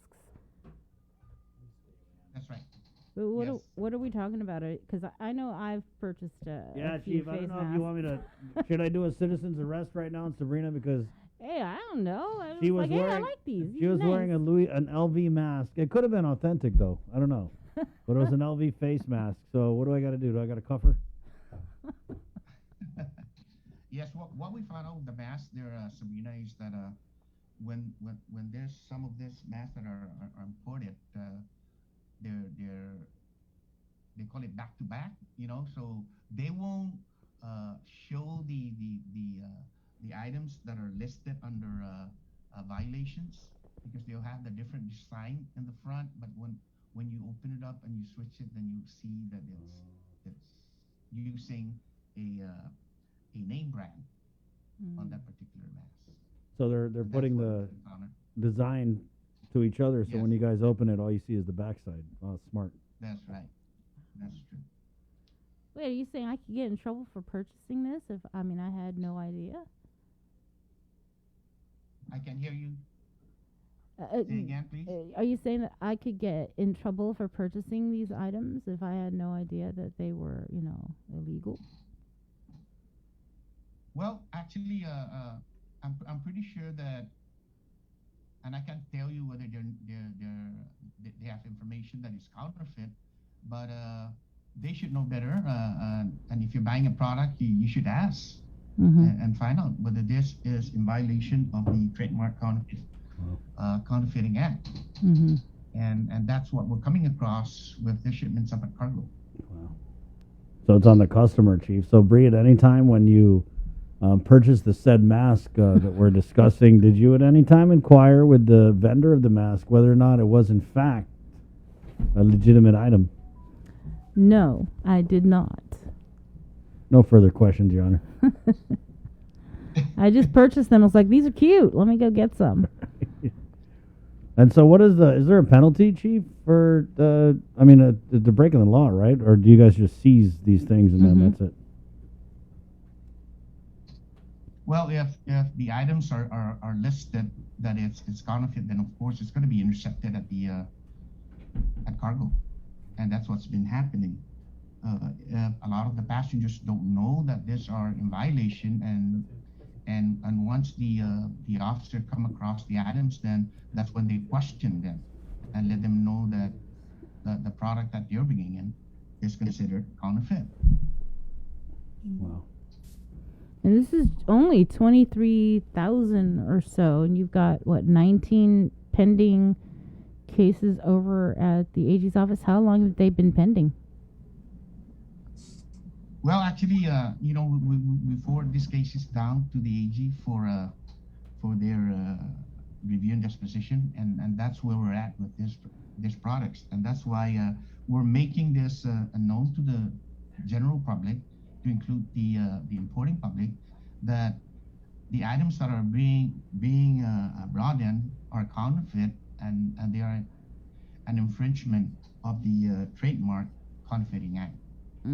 And they have to understand that we're here to protect the rightful owner of this particular product. Okay, what about the other seizures? Are we done on this? Oh, I was just going to say, what kind of fines? Oh, yeah. Okay. Are these individuals or these companies that are bringing these in?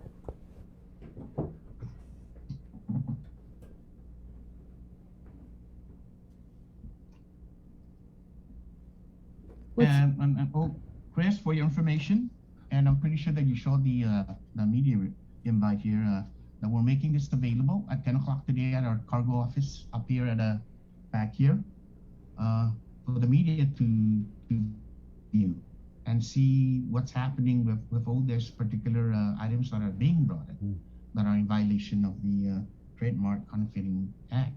And it's just a matter of letting the public know that we are concerned. We will stop these items from coming in because that's our job, is to protect the rightful owner on this particular situation.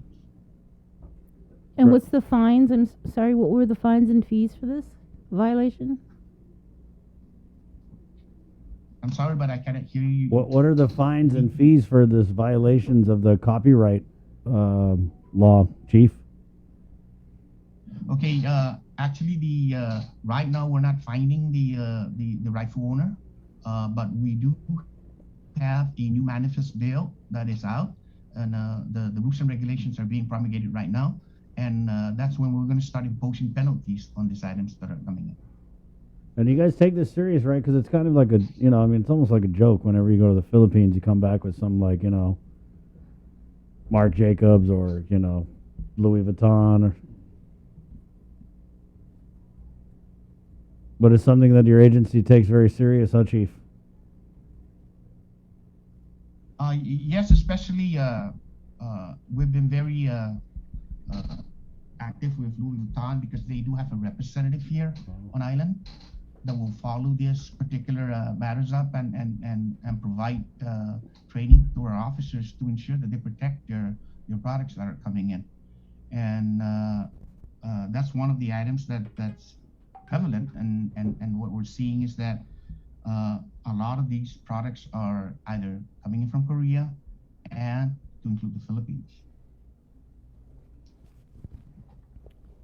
How do they, so did the Louis Vuitton rep come down to the cargo area and inspect the goods and determine they were counterfeit?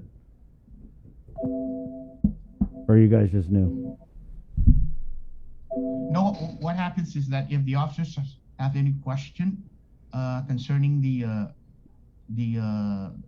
product, then we can call the rep and they will come up and help us identify and let us know that yes, it is counterfeit. How good were these counterfeit items, Chief? I mean, were they very similar to the original items? Because I know these counterfeiters, they get very sophisticated. Definitely. You have to be properly trained to identify the product and determine whether or not it's legit. And that's what the officers are trained for. Right. Chief, what about other types of seizures? I know last time we had you on, you were telling us that you guys have seized 8-point-something pounds of meth this year. Have you guys had any other big seizures, sir? Well, I can tell you, Chris, that we're only about 7 months into the calendar year. Yeah. And so far, we have recorded over 100 pounds. And we're only 7 months into the calendar year. So you can see that we're still seizing a lot of this illicit drugs that are coming in, especially at the post office. Oh, Chief, can I ask you, just between us, did you ever hear anything about any type of drug trafficking going on at the Jigo or Dedito post offices? No, I don't have any information on that. I did want to ask because when I came in recently, I arrived on my flight from Japan, and a couple days before I left Vegas, I did fill out that customs declaration form, electronic customs declaration form. But when I got to Guam and I arrived, there were some issues with the scanning of the QR code. And, they were telling me that, we're still working out the kinks, the computers, etc. Where are you guys in clearing up some of the issues with that QR code system? Yes, we're working with the software vendor on that issue, in line with GVB, and we have managed to mitigate a lot of the concerns that we have. But it's working. It's working at this point in time. We're seeing a lot of the improvements on the form in itself, especially the QR code. And hopefully that we will continue to ensure that the traveling public is made aware that it's there, and we're implementing it on all our flights that are coming in. Mm-hmm. But we're making progress. Mm-hmm. What were some of the concerns? I mean, it was pretty cool. I went online and I filled out the form, and I was just kind of surprised when I landed that there were those issues. Yes, well, actually, one of the concern was that if a passenger complete the information on that form and they miss something, it's a problem because it's not designed to be edited, and that's what we're working on with the vendor right now. And GVB is on top of that. Had it caused any delays? Was it working yesterday when the flight from Taiwan No. came in? No, I was there yesterday and it went smoothly. Awesome. Okay. All right. Yeah, I just wanted to follow up on that because, they must have scanned it about like 6 times, on top of like searching my bags and stuff. So I was like, wow. They're searching your bag for that fake Louis Vuitton. I don't know. Chief, did your guys have to undergo training to utilize that face recognition stuff? Yes, the officers had training on that, and not only the officers but also the respective carriers that are servicing Guam at this point in time, making sure that they understand what the system is and hopefully that they can help us in making sure that all passengers that are coming in are knowledgeable of the QR code. Chief, I wanted to ask because I know we had you on a couple times back during the pandemic, and we're talking about the canine drug sniffing dogs, and I think you said that you wanted to get another dog, but that they weren't shipping the dogs due to the COVID. So do you have a status on that? Actually, it's still a status quo. We're still inquiring from the carriers, especially United, as to when they're going to lift the moratorium on transporting working dogs. And I'm looking forward to that day that they will let us know that we can start transporting the canines that we're looking forward to having. And that's one thing that we are continuously working with United. Hopefully soon. Well, thank you, Chief. Appreciate your time this morning. Anything in closing? Don't forget. Yeah.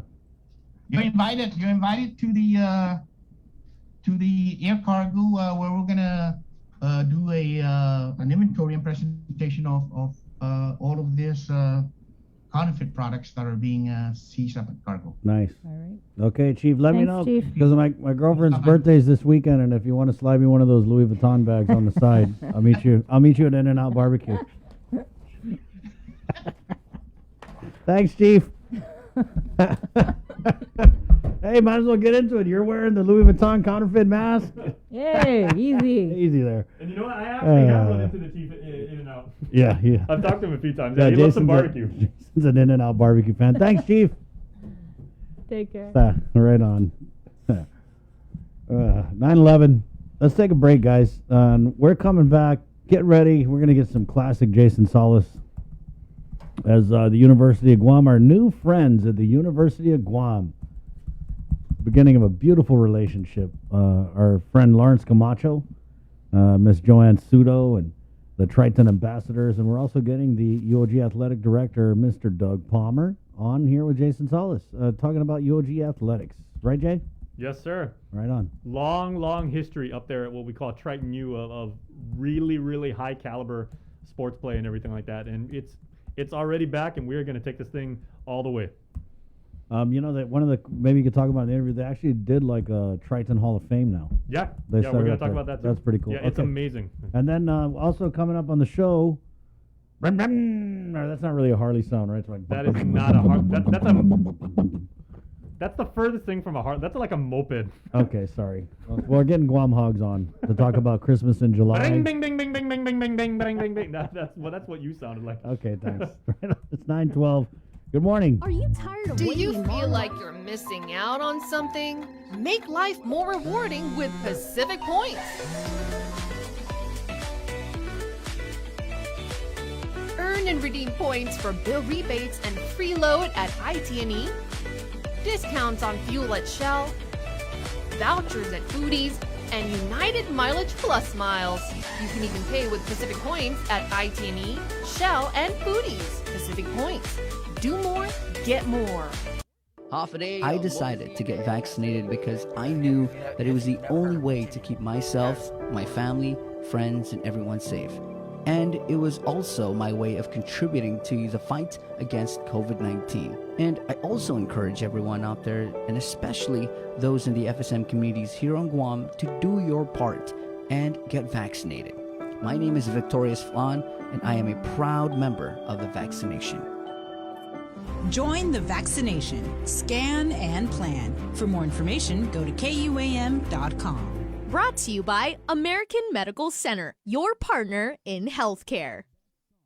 Uno Mixed. We're mixing it up on the last Thursday of every month with a look at lifestyle, entertainment, food, and so much more on the stations, networks, and digital platforms of KUAM Communications. Uno Mixed is presented to you by Docomo Pacific, Better Together, and Pepsi.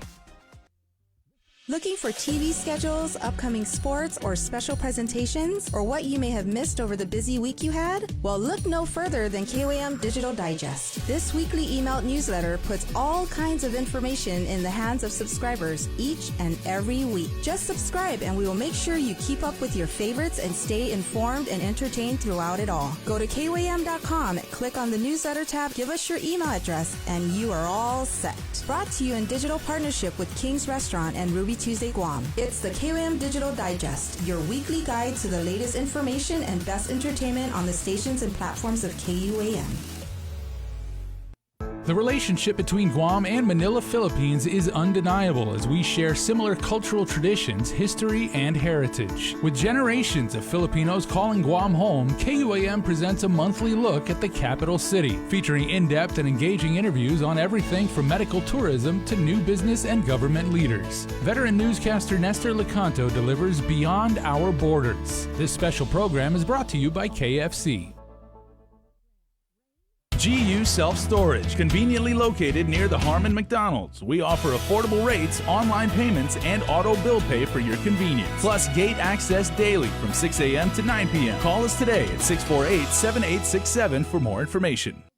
KUAM's multi-platform morning show, The Link, just got a little more delicious with Feed Me Fridays. Chris, Sabrina, Jason, and the rest of the morning crew will take some time off each Friday to talk, taste, and tempt you with all the latest and greatest food and drinks on Guam. Old faves, new hits, and everything else we can put in our bellies. It's Feed Me Fridays on The Link, brought to you by King's Restaurants, Ruby Tuesday Guam, and Devondale. Family platter of fried chicken? Check. Tray of red rice? Check. Birthday cake? Check. 1 case of water? Check. 12-pack of beer? Check. 2 cases of Pepsi? Check. When you have a long checklist but are short on time, we got you. Get it delivered by us. Order on the app or website at uno-go.com. Guam on demand. Shoot, I forgot the paper product. Oh wait, Uno Go has that too. Catch SportsLink on the KUAM News Morning Show, The Link, every Friday to hear about the latest in sports news, game schedules, athlete profiles, and more. SportsLink, brought to you each week by Cure Alkaline Water and Mariana's Irrigation and Landscape, airs every Friday across the multimedia platforms of KUAM. Tune into the broadcast on Breeze 93.9 FM on KUAM TV 11, live streaming through the KUAM News Facebook page, or view highlights on YouTube, KUAM News Facebook, and Instagram. SportsLink is hosted by Dave Delgado through KUAM Sports, and he will make sure that everyone knows what is happening on the fields, in the gyms, and everywhere in between.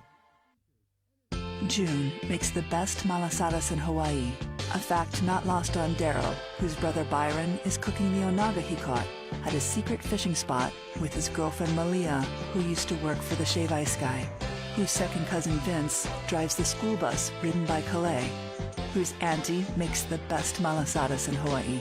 Everything here is connected, and with the new First Hawaiian Bank mobile app, you can stay just as connected to your finances, and it all starts with yes.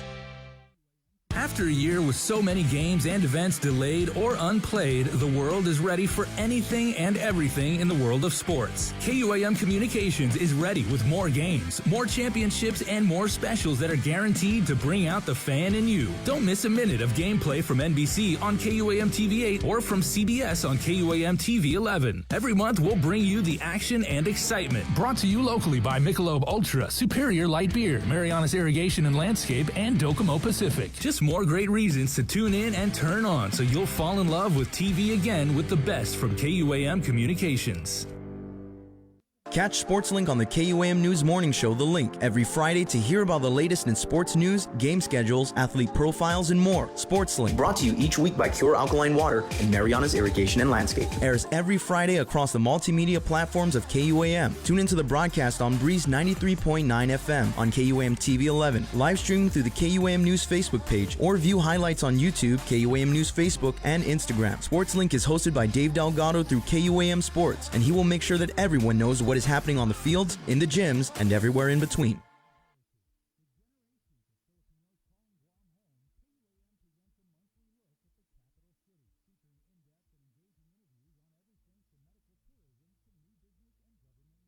We got your 6 at 6 a.m. with The Link on Breeze 93.9 FM. Bree and I connect you with all the latest news and information you need to know to start your day. Then check back with Guam's news leader at 6 p.m. for the day's top headlines with KUAM News Primetime. From 6 a.m. to 6 p.m. and everything else in between with KUAM Digital, we got your 6.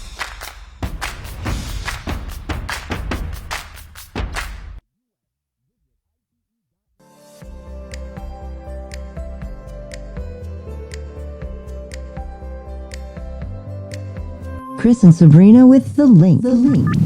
Here on Breeze 93.9 FM.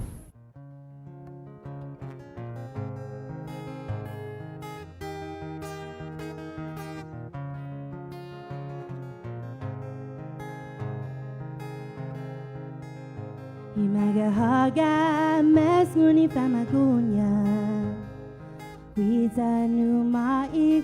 All right, welcome back to The Link, everybody. It is Wednesday here, and you know, I'm pretty sure that if you look on Wikipedia under the article about what a collegiate experience should be, it says it's in pursuit of knowledge, it's learning how to ask critical questions, it's about developing social and leadership abilities, and it's also about kicking maximum butt when it comes to sports and establishing rivalries that last a lifetime. I'm pretty sure that's what it says. Like, if you look it up, I'm pretty sure that's what it is. So to make sure that we capitalize on what the University of Guam, the institution of higher learning over in Mangilao, is doing, you know, we've been featuring them and their recruiting efforts. And obviously one of the ways that you can experience a proper collegiate experience is knowing about collegiate sports. So we have Dean of Enrollment, Dr. Lawrence Camacho. Good morning, Doc. Good morning, good morning, good morning. All right, good to see you as always. We also have Joanne Sudo and Lorenzo Eduvala standing by with an amazing virtual background, I must say. Well, at UOG, we are the Tritons, and there is King Triton, so he's always watching over us over there. And what, you know, of course, since we're talking about sports and everything, Doug Palmer took over as, what was it, Doug, like 3 years ago, 4 seasons ago that you took over as a athletic director, and you really have done, you know, an amazing job there. Thank you very much, and it's actually been over 5 years. It's 5 years, okay. Started back in April of 2016. All right. Well, clearly I was not a math major when I went to UOG, but you know, but beg your pardon for that. So time passes fast. You can't keep up with it.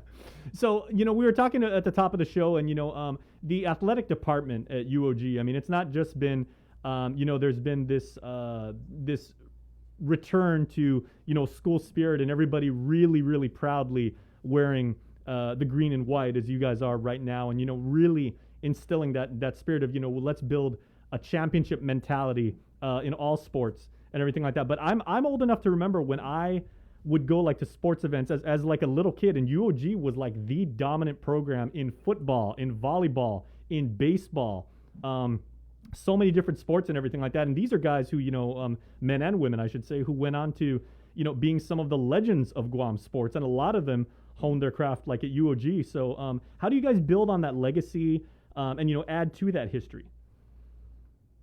Let me, I'll turn it over to Doug and the advisors that we have there at the Triton Welcome Center in a short period. But I was gonna, Chris, to your point about the energy, right, and this reinvigoration of the athletics life here at the university is coming to fruition, and the realism of it is happening because we have great and wonderful people that are here to support our student athletes. And being a student athlete at any university is an important part of your collegiate journey. And for those student athletes, we need to have the support. But I just want to talk about the energy that's going on here at the university, primarily this coming Fanuchanan, also known as fall semester, that we are really highly anticipating, right? We have over 780 new students that have applied to the university, right? These are students that were not with us in the spring. They've applied, they want to come here. And, you know, 400 plus of those are high school undergrads coming in. high school graduates that just are coming into transition into college.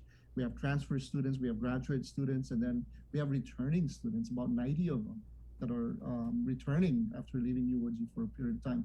But that's just the thing, and so I encourage them to continue on and get with the Triton Welcome Center and our admissions office to complete the applications process and then eventually register for enrollment here in the fall. That leads to also the current students that we have. We're halfway there in registering the current students that we had back in the spring, so we need to encourage them to come back and register for the fall. This is very good because it really kind of also ties into what we're doing when it comes to the athletic side of the house, where we have even esports, right? Esports is a new program. We'll probably talk about it in another segment, maybe next week or so. But I'm really excited to talk about that because it's a growing program and we're partnering with the National Guard on that.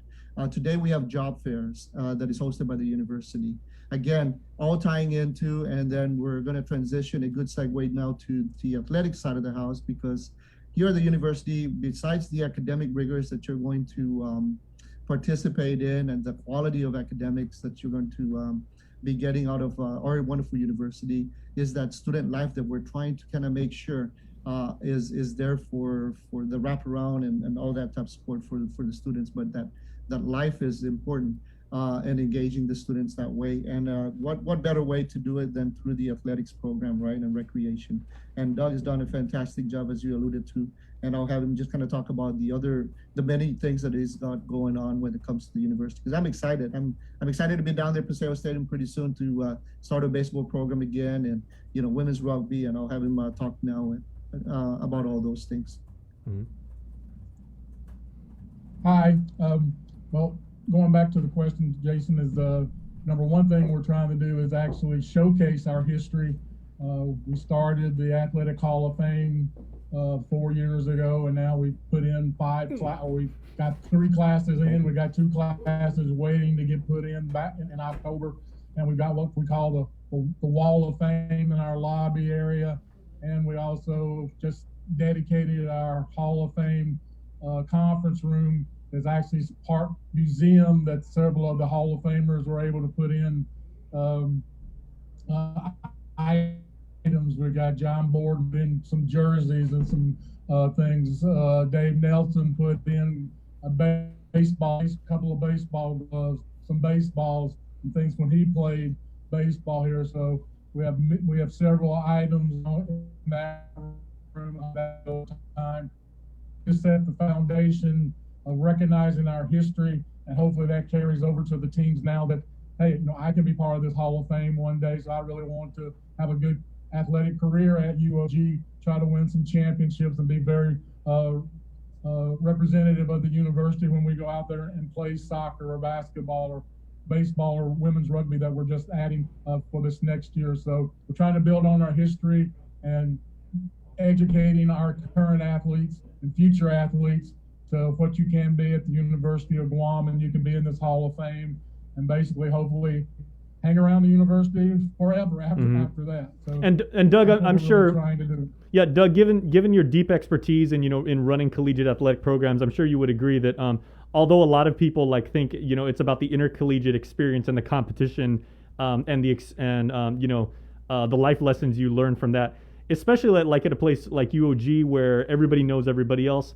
There's also opportunities you can learn from intramural competition and, just like, pickup games in the gym, and, you go to the tennis court and, you can actually wind up playing against players that are really, really good, guys that just want, like a spirited rally, or you want to work out, and even take a PE class and you'll learn so much about the sports and about kinesiology and about taking care of your body and everything like that. So while the intercollegiate stuff always is, the ultimate goal, and that's what most people associate it with. I mean, there's so much to learn about athletics at UOG. And when I was there from 92 to 96. And, on any given day, we would just walk into the gym, my friends and I, because we wanted, get a couple games in before our next class. And we'd be like, oh man, there's Jesse Perez, there's Danny Cepeda, there's Chris Shepard, they just came by for, a shoot around. These guys are legends in our community. And, they just went there because, there was an open court. And you get that kind of experience, and you can network with people like that, and it makes you a better athlete. just having access to those resources. And I think that also is part of the athletic collegiate experience as well. Yeah, absolutely. That's why we do try. I mean, we have club teams that play in some of our athletic leagues. We do the intramurals. The most competitive thing we may have on the campus is the President's Cup event that comes along with the Charter Day celebrations. We drew blood like 3 different times when we had the soccer going with the big bubbles on your body and pounding in each other. That's how competitive it can be in the President's Cup. So, and we're always about learning teamwork, leadership capabilities, and those things. That's kind of why our ROTC programs do so well in the President's Cup events, because they have very good leadership among the ROTC leaders there. So you can get a lot of athletic experience from a lot of different ways here at UOG, and we try to push all parts of our program. It just happens to be athletics tends to get the most noted because they're in the paper all the time, but we are trying to develop all the other parts of the program as well. The Triton Fitness Center is something that you can learn your lifelong commitment to fitness and exercise. So we have a lot of different things that you can do those things with. Yeah, there were pickup games that I was fortunate enough to play in, just passing by the gym and everything like that would rival like some major tournaments held on the island. I mean, the caliber is that good, and people continue to go back to their alma mater. They just want to show up and get a workout, and you wind up having like a really good game. Okay, so let's talk about people making the decision to go to college and everything like that. I mean, it's a big step enough as it is, and let's bring in Joanne and Lorenzo for this question. So for people that say, that's something I want to do, I want to enrich my life through education, but I also want the full experience. I happen to be a rather gifted athlete. I did pretty well in high school. I won, I was named to the All-Island team, or I've always been told, I'm a pretty good athlete, I'm an excellent teammate and everything like that.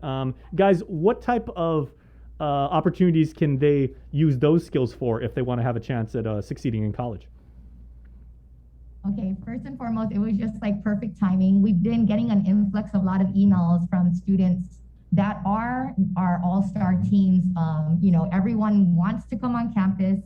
So they're reaching out to us, and we are a very strong team here at the university with the Triton Athletic Director, with Doug, very supportive.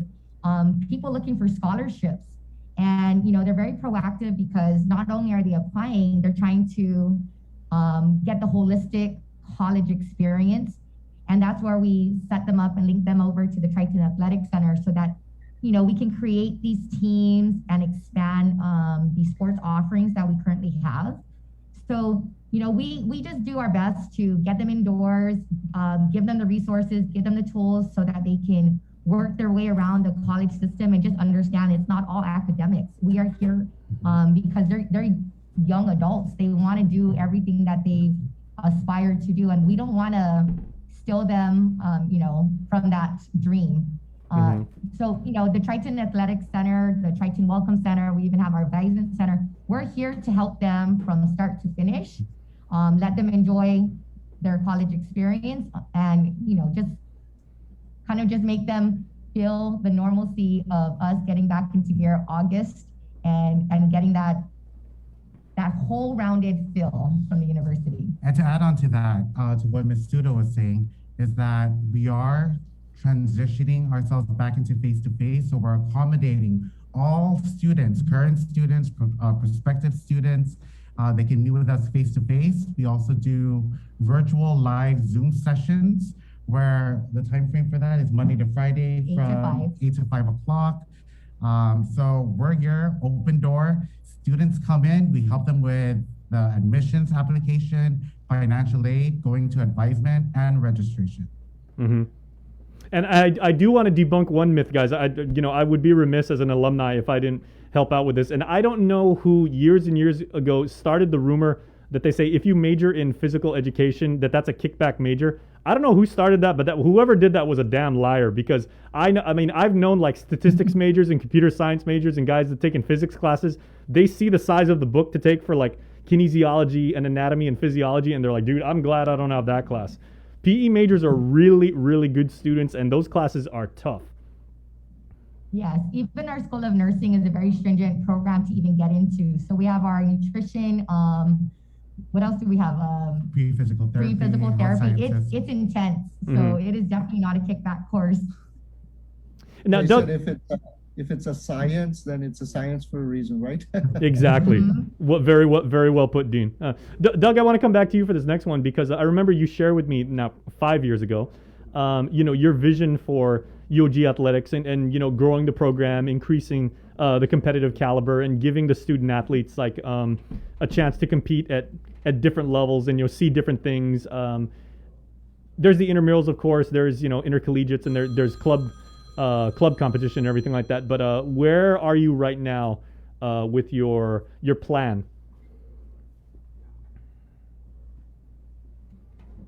Well, kind of want to bring it on.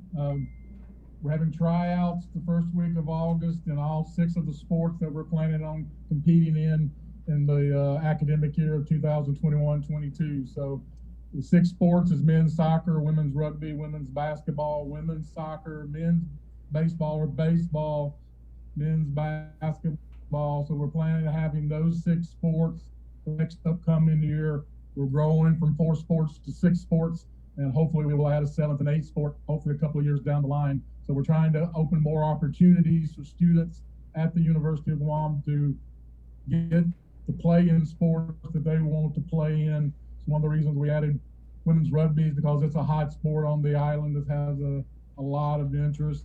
So we're going to try the women's rugby, but we have tryouts the first week of August. If you want to find out more information, go look on our Triton Athletics Facebook page. You can get this flyer there and find out more information. You can go from there to even more information about the tryouts. Biggest thing about tryouts in this day and age, you're going to have a negative COVID test before you can try out. But otherwise, we're going to hopefully have these 6 sports for this next academic year. We're hopefully going to add like beach volleyball in the near future. And then we'll hopefully try to find out a couple other sports as we move on. We had 4 sports for basically 5 years. Now we wanted to grow ourselves a little bit.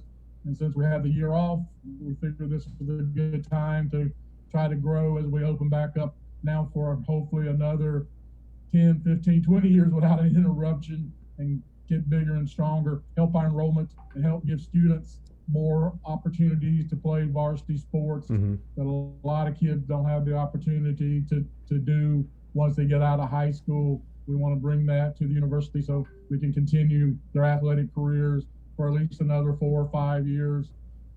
We have 5 years of eligibility. We even let people going for their master's degree play, and they can usually get at least 2 years out of their master's degree to play. So we're here to spread athletics and help with teamwork and leadership and all the things that athletics is supposed to bring. And we think we've been doing a pretty good job. We don't always win more than we lose, but we're very competitive, and sometimes we do win a lot more than we lose. So each semester is a different sport or a different team almost, and it's so interesting. It's why I love my job, and I'm love to get back doing my real job. Had a year off of athletics, but we're ready to get back at it full time starting in September, hopefully. Well, I know you do love your job, obviously, Doug, and as evidenced by the shirt you're wearing on your back, by the color of your office and everything. I know you bleed UOG green. Absolutely.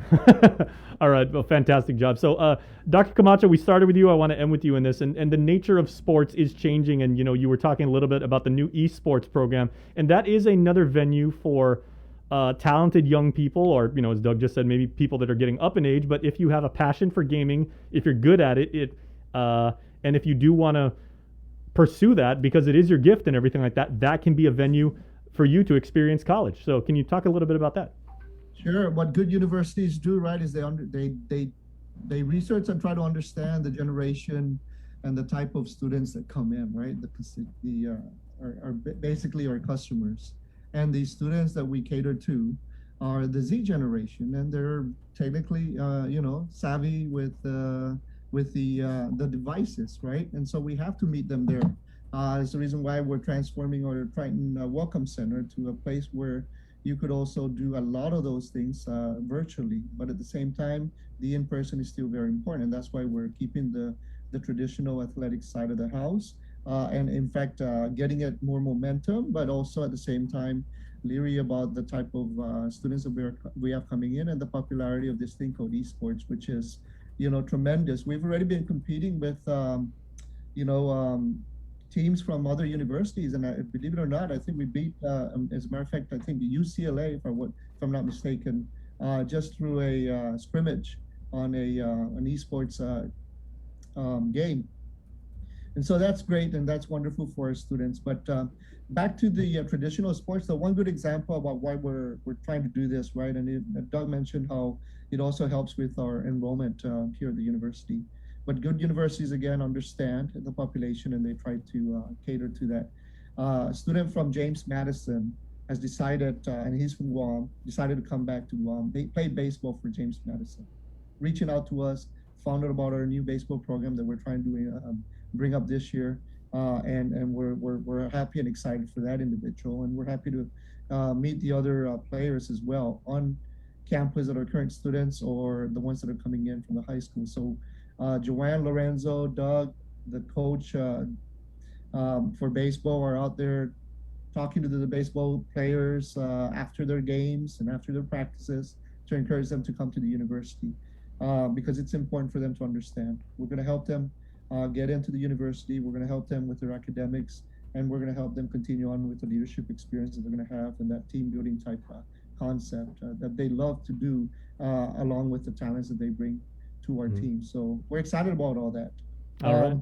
And lastly, I just want to tell the audience that, and it's been reported that we have had our largest graduating class, right, of 380 in one semester this last spring semester. So we're excited about where the things are, where the university is headed to when it comes to completing the students' journey here at the university. And so we go back to where it begins, and I'll end it by saying that Joanna Lorenzo are putting together a great new student orientation that we're excited about that's coming up at the end of this month. Over. All right, guys. Well, go Tritons. Can't wait to see. Can't wait to see everybody back in full competition. Our island's still getting better. We're doing what we have to do slowly and everything like that. But once UOG rocks those colors and we get back on the court, back on the field, in any competitive, we jump on PlayStation and compete in esports and everything like that. I know UOG is going to be represented well. So as an alumni, I'm very, very proud to be from there. So thank you, guys. Thank you. All right, good things coming out of Manila. Please stay tuned, everybody. When we come back, we are going to talk to the Guam Hogs about the annual Christmas in July ride. That is coming up right after this on The Link.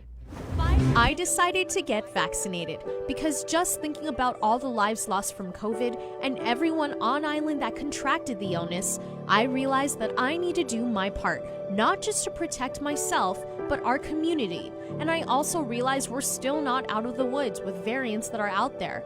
I want to be safe, and I want to keep my family safe.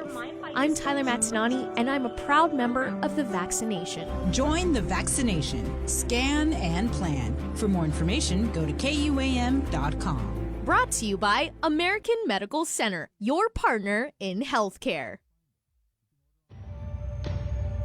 Listen, watch, and learn from the daily Chamorro News updates from KUAM News. Catch them on The Link during the 8 o'clock hour, streaming online on Isla Radio, or on the KUAM News YouTube channel for your convenience. Tune in and stay informed, all while preserving our precious culture through the daily use of our native Chamorro language. Chamorro News updates are brought to you by your familia at First Hawaiian Bank.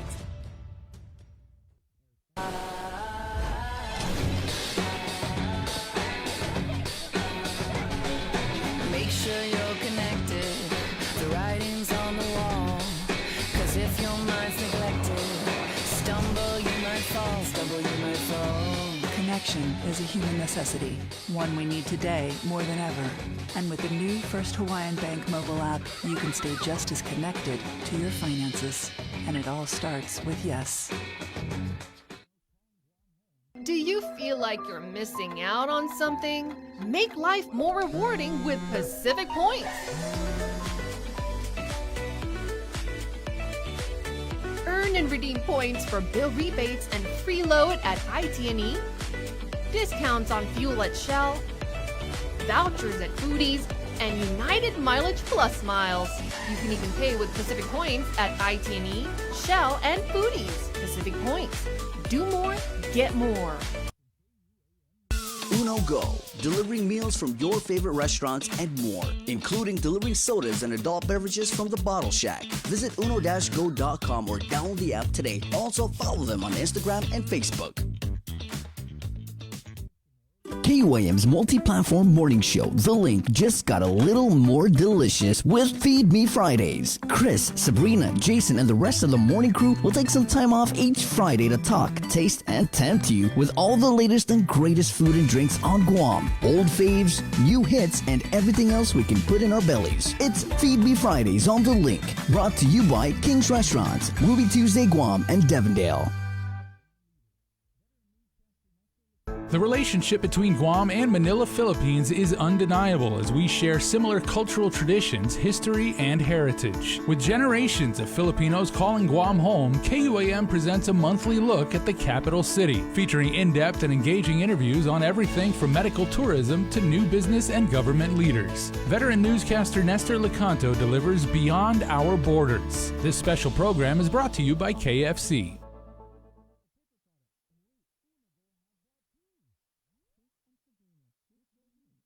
Here on Breeze 93.9 FM. Sitting in the morning sun, I'll be sitting when the evening comes, and watching the ships roll in. Then I watch them roll away again. Oh, I'll be sitting on the dock of the bay, watching the tide roll away. Ooh, I'll be sitting on the dock of the bay, wasting time. Well, I left my home in California, ooh, heading for that Tumon Bay. And I have so much to live for. Looks like everything's going my way. Oh, I'll be sitting on the dock of the bay, watching the tide roll away. I'll be sitting on the dock of the bay, wasting time. And it looks like nothing's gonna change. No, everything remains the same. And I can do what 10 people tell me to do, so I guess I remain the same.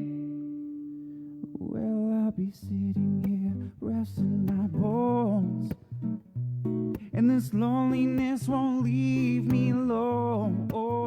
Oh, 6,000 miles I've roamed just to call Guam my home. Oh, I'll be sitting on the dock of the bay, watching the tide roll away.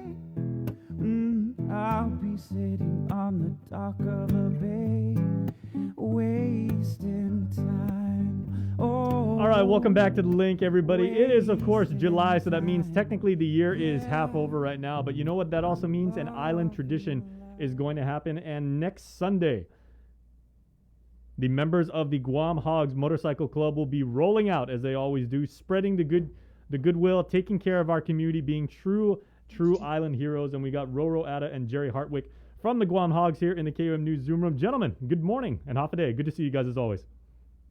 Good morning, man. All right, man. We love having you guys on the show every single time. Before we get into the whole Christmas in July ride and everything like that, may I ask, like, how are things at the club? How are things with your membership and everything? How are things going? We're doing pretty good. Everybody seems pretty good. We just had our camp out, a 5-day camp out. It was pretty good. Yeah. Everybody had a great time. All right, we're just ramping up for this event too. That is 2 weekends from now, 2 Sundays from now. This 18th? Yes. All right. So Jerry, how big is the club, and how many members do you have at this point? Well, I mean, totally, worldwide, over 200 members. Wow. On island, we usually see 50 to 60 members at our meetings. Mm-hmm. And obviously with the Christmas in July, like everybody on Guam knows it because, when they see you guys like rolling around, they know good things are coming. They know there's people who genuinely, legitimately care about the community, doing good things, especially for the kids. But what does this mean to your membership? To be able to do something like that, because you guys are always all about community service. It's awesome because it means so much to us because we're about the community, we're about the island. Yes, we ride motorcycles, we're loud, we like to have fun. There's other stuff we like to do, but not mentioned down here. But we care about our island, and we try and give back to our island as much as they've given to us. And with this event, we try and give back to the kids who are stuck either in a shelter, or this year we're doing DYA, the global dorms this year, Erica's House, GMH, DYA, and Ali Shelter, and Erica's House. And those kids in there, they don't have the opportunity to necessarily go out and play. Yeah, a lot of kids nowadays are on their phones anyways, but this is for us to give back to them to get ready for school coming up. We give school bags and stuff like that. A lot of the shelters this year are asking for a lot of like cleaning supplies as well. And so we have different locations where we drop off. You can drop off these donations. We have Guam Harley Davidson, the VFW 1509 in Jigo, Lada's Bar, KO's Bar, Wild Bill's, Cost You Less, all Cost You Less locations, Axe Tour Murderers. Those are our good sponsors who also are helping us out with this event. So we want to give that a shout out to them. And again, if you have any donations you'd like to give to these families or kids that are not necessarily in the best place right now because either they're in the hospital or, again, they're having trouble with their families or they're just having trouble, this is your opportunity to give back to them. Yeah, we'd like to show our appreciation to our major sponsors, Tri-Media Vision Group and Guam Copier. We really appreciate their help with it so far with this event. And of course, a lot of the other motorcycle clubs have been donating too, and certain individuals have also been donating as well. And we'd like to thank everybody who's coming together to help this happen.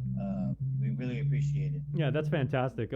Guys, are there any particular items that you need? Because certainly people are watching this right now and they're like, I'm gonna run by the store right after this, or I've got like stuff at the house I would like to donate, or I've got a stash of things for this very events like this and everything like that. So where can people drop off their donations if they would like to? Yeah, we try to make it easy, for people that want to donate. Like at all three Cost You Less stores, they have a lot of the products that is being requested by these children's services, and anyone that wants to donate can contact Guam Hogs at 479-4294. We have an email address, guam.hogs@gmail.com, and we're on Facebook, Guam Hogs MC. Please contact us by any of those ways, or you can go to the three taverns we have donation boxes at, Wild Bill's, KO's, and Lada's. Mm-hmm. And a lot of the locations, they have lists on the drop boxes. You'll see the big boxes there. They're decorated. They got Christmas decorations on them. You'll see the big poster on there as well. And it'll have a list of different stuff. But again, like maybe a lot of cleaning supplies is laundry detergent, school bags if you want. They need school supplies, so paper, filler paper, college roll paper, pencils, markers, glue. Again, also like hand sanitizers, Yeah, they're still looking for, alcohol and all those hand wipes and Clorox and all that. Yeah. Can you guys tell me about the route? Because you guys mentioned the all the drop-off points and everything like that. But are you guys starting on the northern end of the island and making your way out, or are you guys like breaking up into two groups, or is the entire MC gonna like all roll around together? Usually, what we do is everybody rolls together. So this year we're gonna start over at Shirley's over here in Tamuning, over by Onward. Not the old Shirley's in Agana. That's where we usually started, but it's all gone. So Shirley's in Tamuning. We'll roll out from there. Then we'll go up to Global Dorms. After that, go back to Erica's house, and then Sanctuary, DYA. Then we'll hit up GMH. Drop off they need like coloring books and blankets, kid blankets for like if you need for parents that are leaving for their kids who are being born. If you want to get some of those swaddling blankets, I guess what they call them. I don't know what they call them. But they requested some blankets and coloring books, crayons and stuff for the kids that are stuck in there. From there, we'll go back to Wild Bills, and we'll meet up with some other another organization there, and they'll pick up from there. Yeah, LA Shelter usually meets us at our last location at Wild Bills, which we're gonna have an after party there, and everyone will meet up. Right on.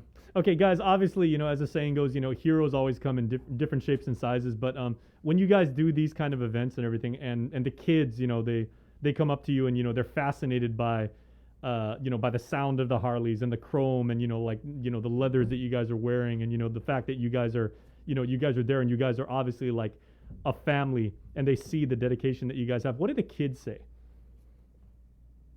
A lot of them, Jared? Yeah, a lot of them are very enthusiastic. Look at the bikes, and talk to us about the bikes. How much power they have, and they seem very interested. At most of the locations, some of the locations, unfortunately, we don't see some of the kids, but most of them, they're able to come out and take a look at the bikes and talk to the bikers. A lot of, and then what we do at some of the stops is where the organization allows us to come in and actually talk with the kids, and that's where Santa gets down. He gets to talk to the kids. They get to see Santa. They also, some of us, the officers, get to get down and talk with the kids and let them know, hey, even though you're here, doesn't mean it's going to stop here. You're going to get out eventually, and when you do, we're here to help you out. If you need some help, we can guide you in a better path. And we're bikers, but we're not like, I don't know, I guess you could say the rowdy ones. See, that's what I was gonna say. I mean, the kids see you guys, and they see they see the smiles, and they see the fact that you guys are going there, and they know you're going there to make their lives better, and you want to have like a positive message for them and everything like that. So I mean, I've seen when you guys go, and we've had the good fortune of covering it. You guys make that instant connection with the kids, and they're like, okay, I see what they did for me. Somewhere down the line, I'm going to help somebody else. If there's, one of my neighbors or my cousins are in need and everything, I'm going to do what the Guam Hogs did for me. Because that's heroic. That's what we hope. Yeah. Yeah, exactly. That's and I'd say you guys are batting 1,000, because all the events I've covered from you guys, like over the years and everything, I've never seen the Guam Hogs, and this probably goes back to the fact that so many of you served in the militaries. When you guys take up a job or create an event or start a mission, you guys always do it until the thing is done, and done to completion and done the right way. So congratulations to you guys. Hey, Jason, I want to reiterate, we're meeting up at Shirley's in Tamuning at 9 a.m. And then we have a safety brief at 9:30 a.m. and rollout at 9:45 a.m. So any biker that wants to ride along is welcome to join us. We'll have a couple of vans with the merchandise in there, Santa leading the riders. It'll be a good day of riding. Okay, so they don't even have to be members of the club. It's just if they want to roll out with you guys, everyone is welcome. Yes. Fantastic. All right, That's gents. the same for every ride that the Guam Hogs do. Every ride that we do it's always open to everyone. Even if you guys want to just ride along and video or do a story on it, any of the rides you guys are more than welcome to, as well as any motorcycle rider or enthusiast that would like to come out. For sure. All right, guys. Well, thanks again. Congratulations. We're going to catch up with you guys after the event and see how it went. But I already know you guys are going to put some smiles on people's faces, and you guys are a big part of what makes Guam so great. And so thank you to the Guam Hogs. Thank you for having us on. All right, and thank you for celebrating Christmas in July. And all right. Once again, guys, the Guam Hogs, friends of ours here on the show, and of course that was our Greater Good segment, which is always brought to you by Jay Goodman, who has quality products, the best customer support, and outstanding friendly service. You can order online 24 hours a day at GuamGoodman.com. You can pick up your orders in person, and Guam delivery is free. Order with confidence because it is the Jay Goodman way. And we also want to thank Guam Windward Memorial because your love is everlasting. For more information or to schedule a call, please call 688-6371. We're going to take a break, but we will be right back right after this. We got your 6 at 6 a.m. with the link on Breeze 93.9 FM. Bree and I connect you with all the latest news and information you need to know to start your day. Then check back with Guam's news leader at 6 p.m. for the day's top headlines with KUAM News Primetime. From 6 a.m. to 6 p.m. and everything else in between with KUAM Digital, we got your 6.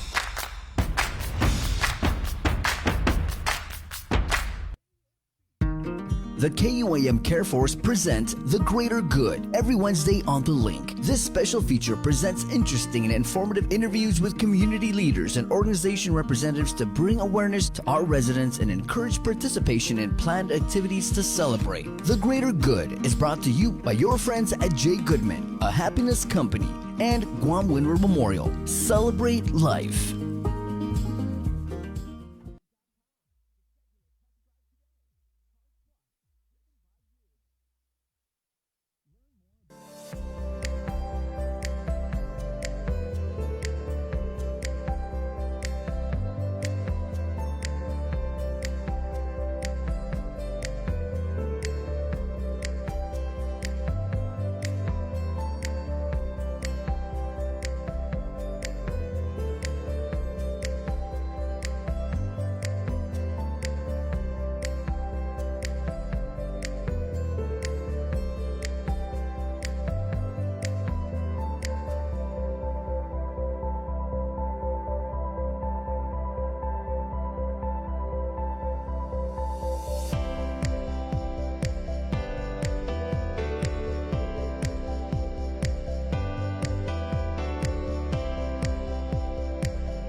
Good job today, Bree. Jason, good job. What is that? Good morning. I just got a package. I got a shirt I ordered.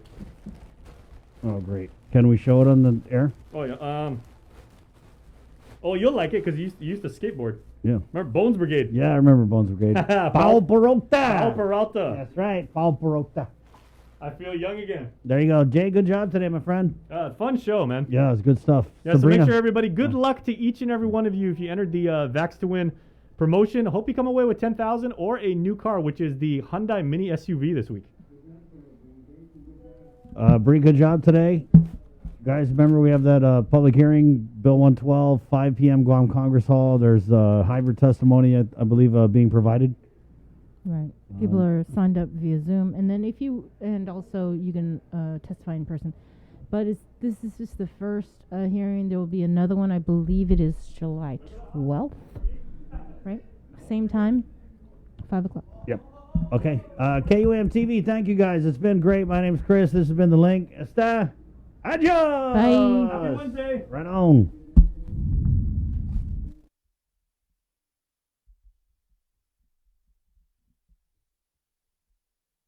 We're back.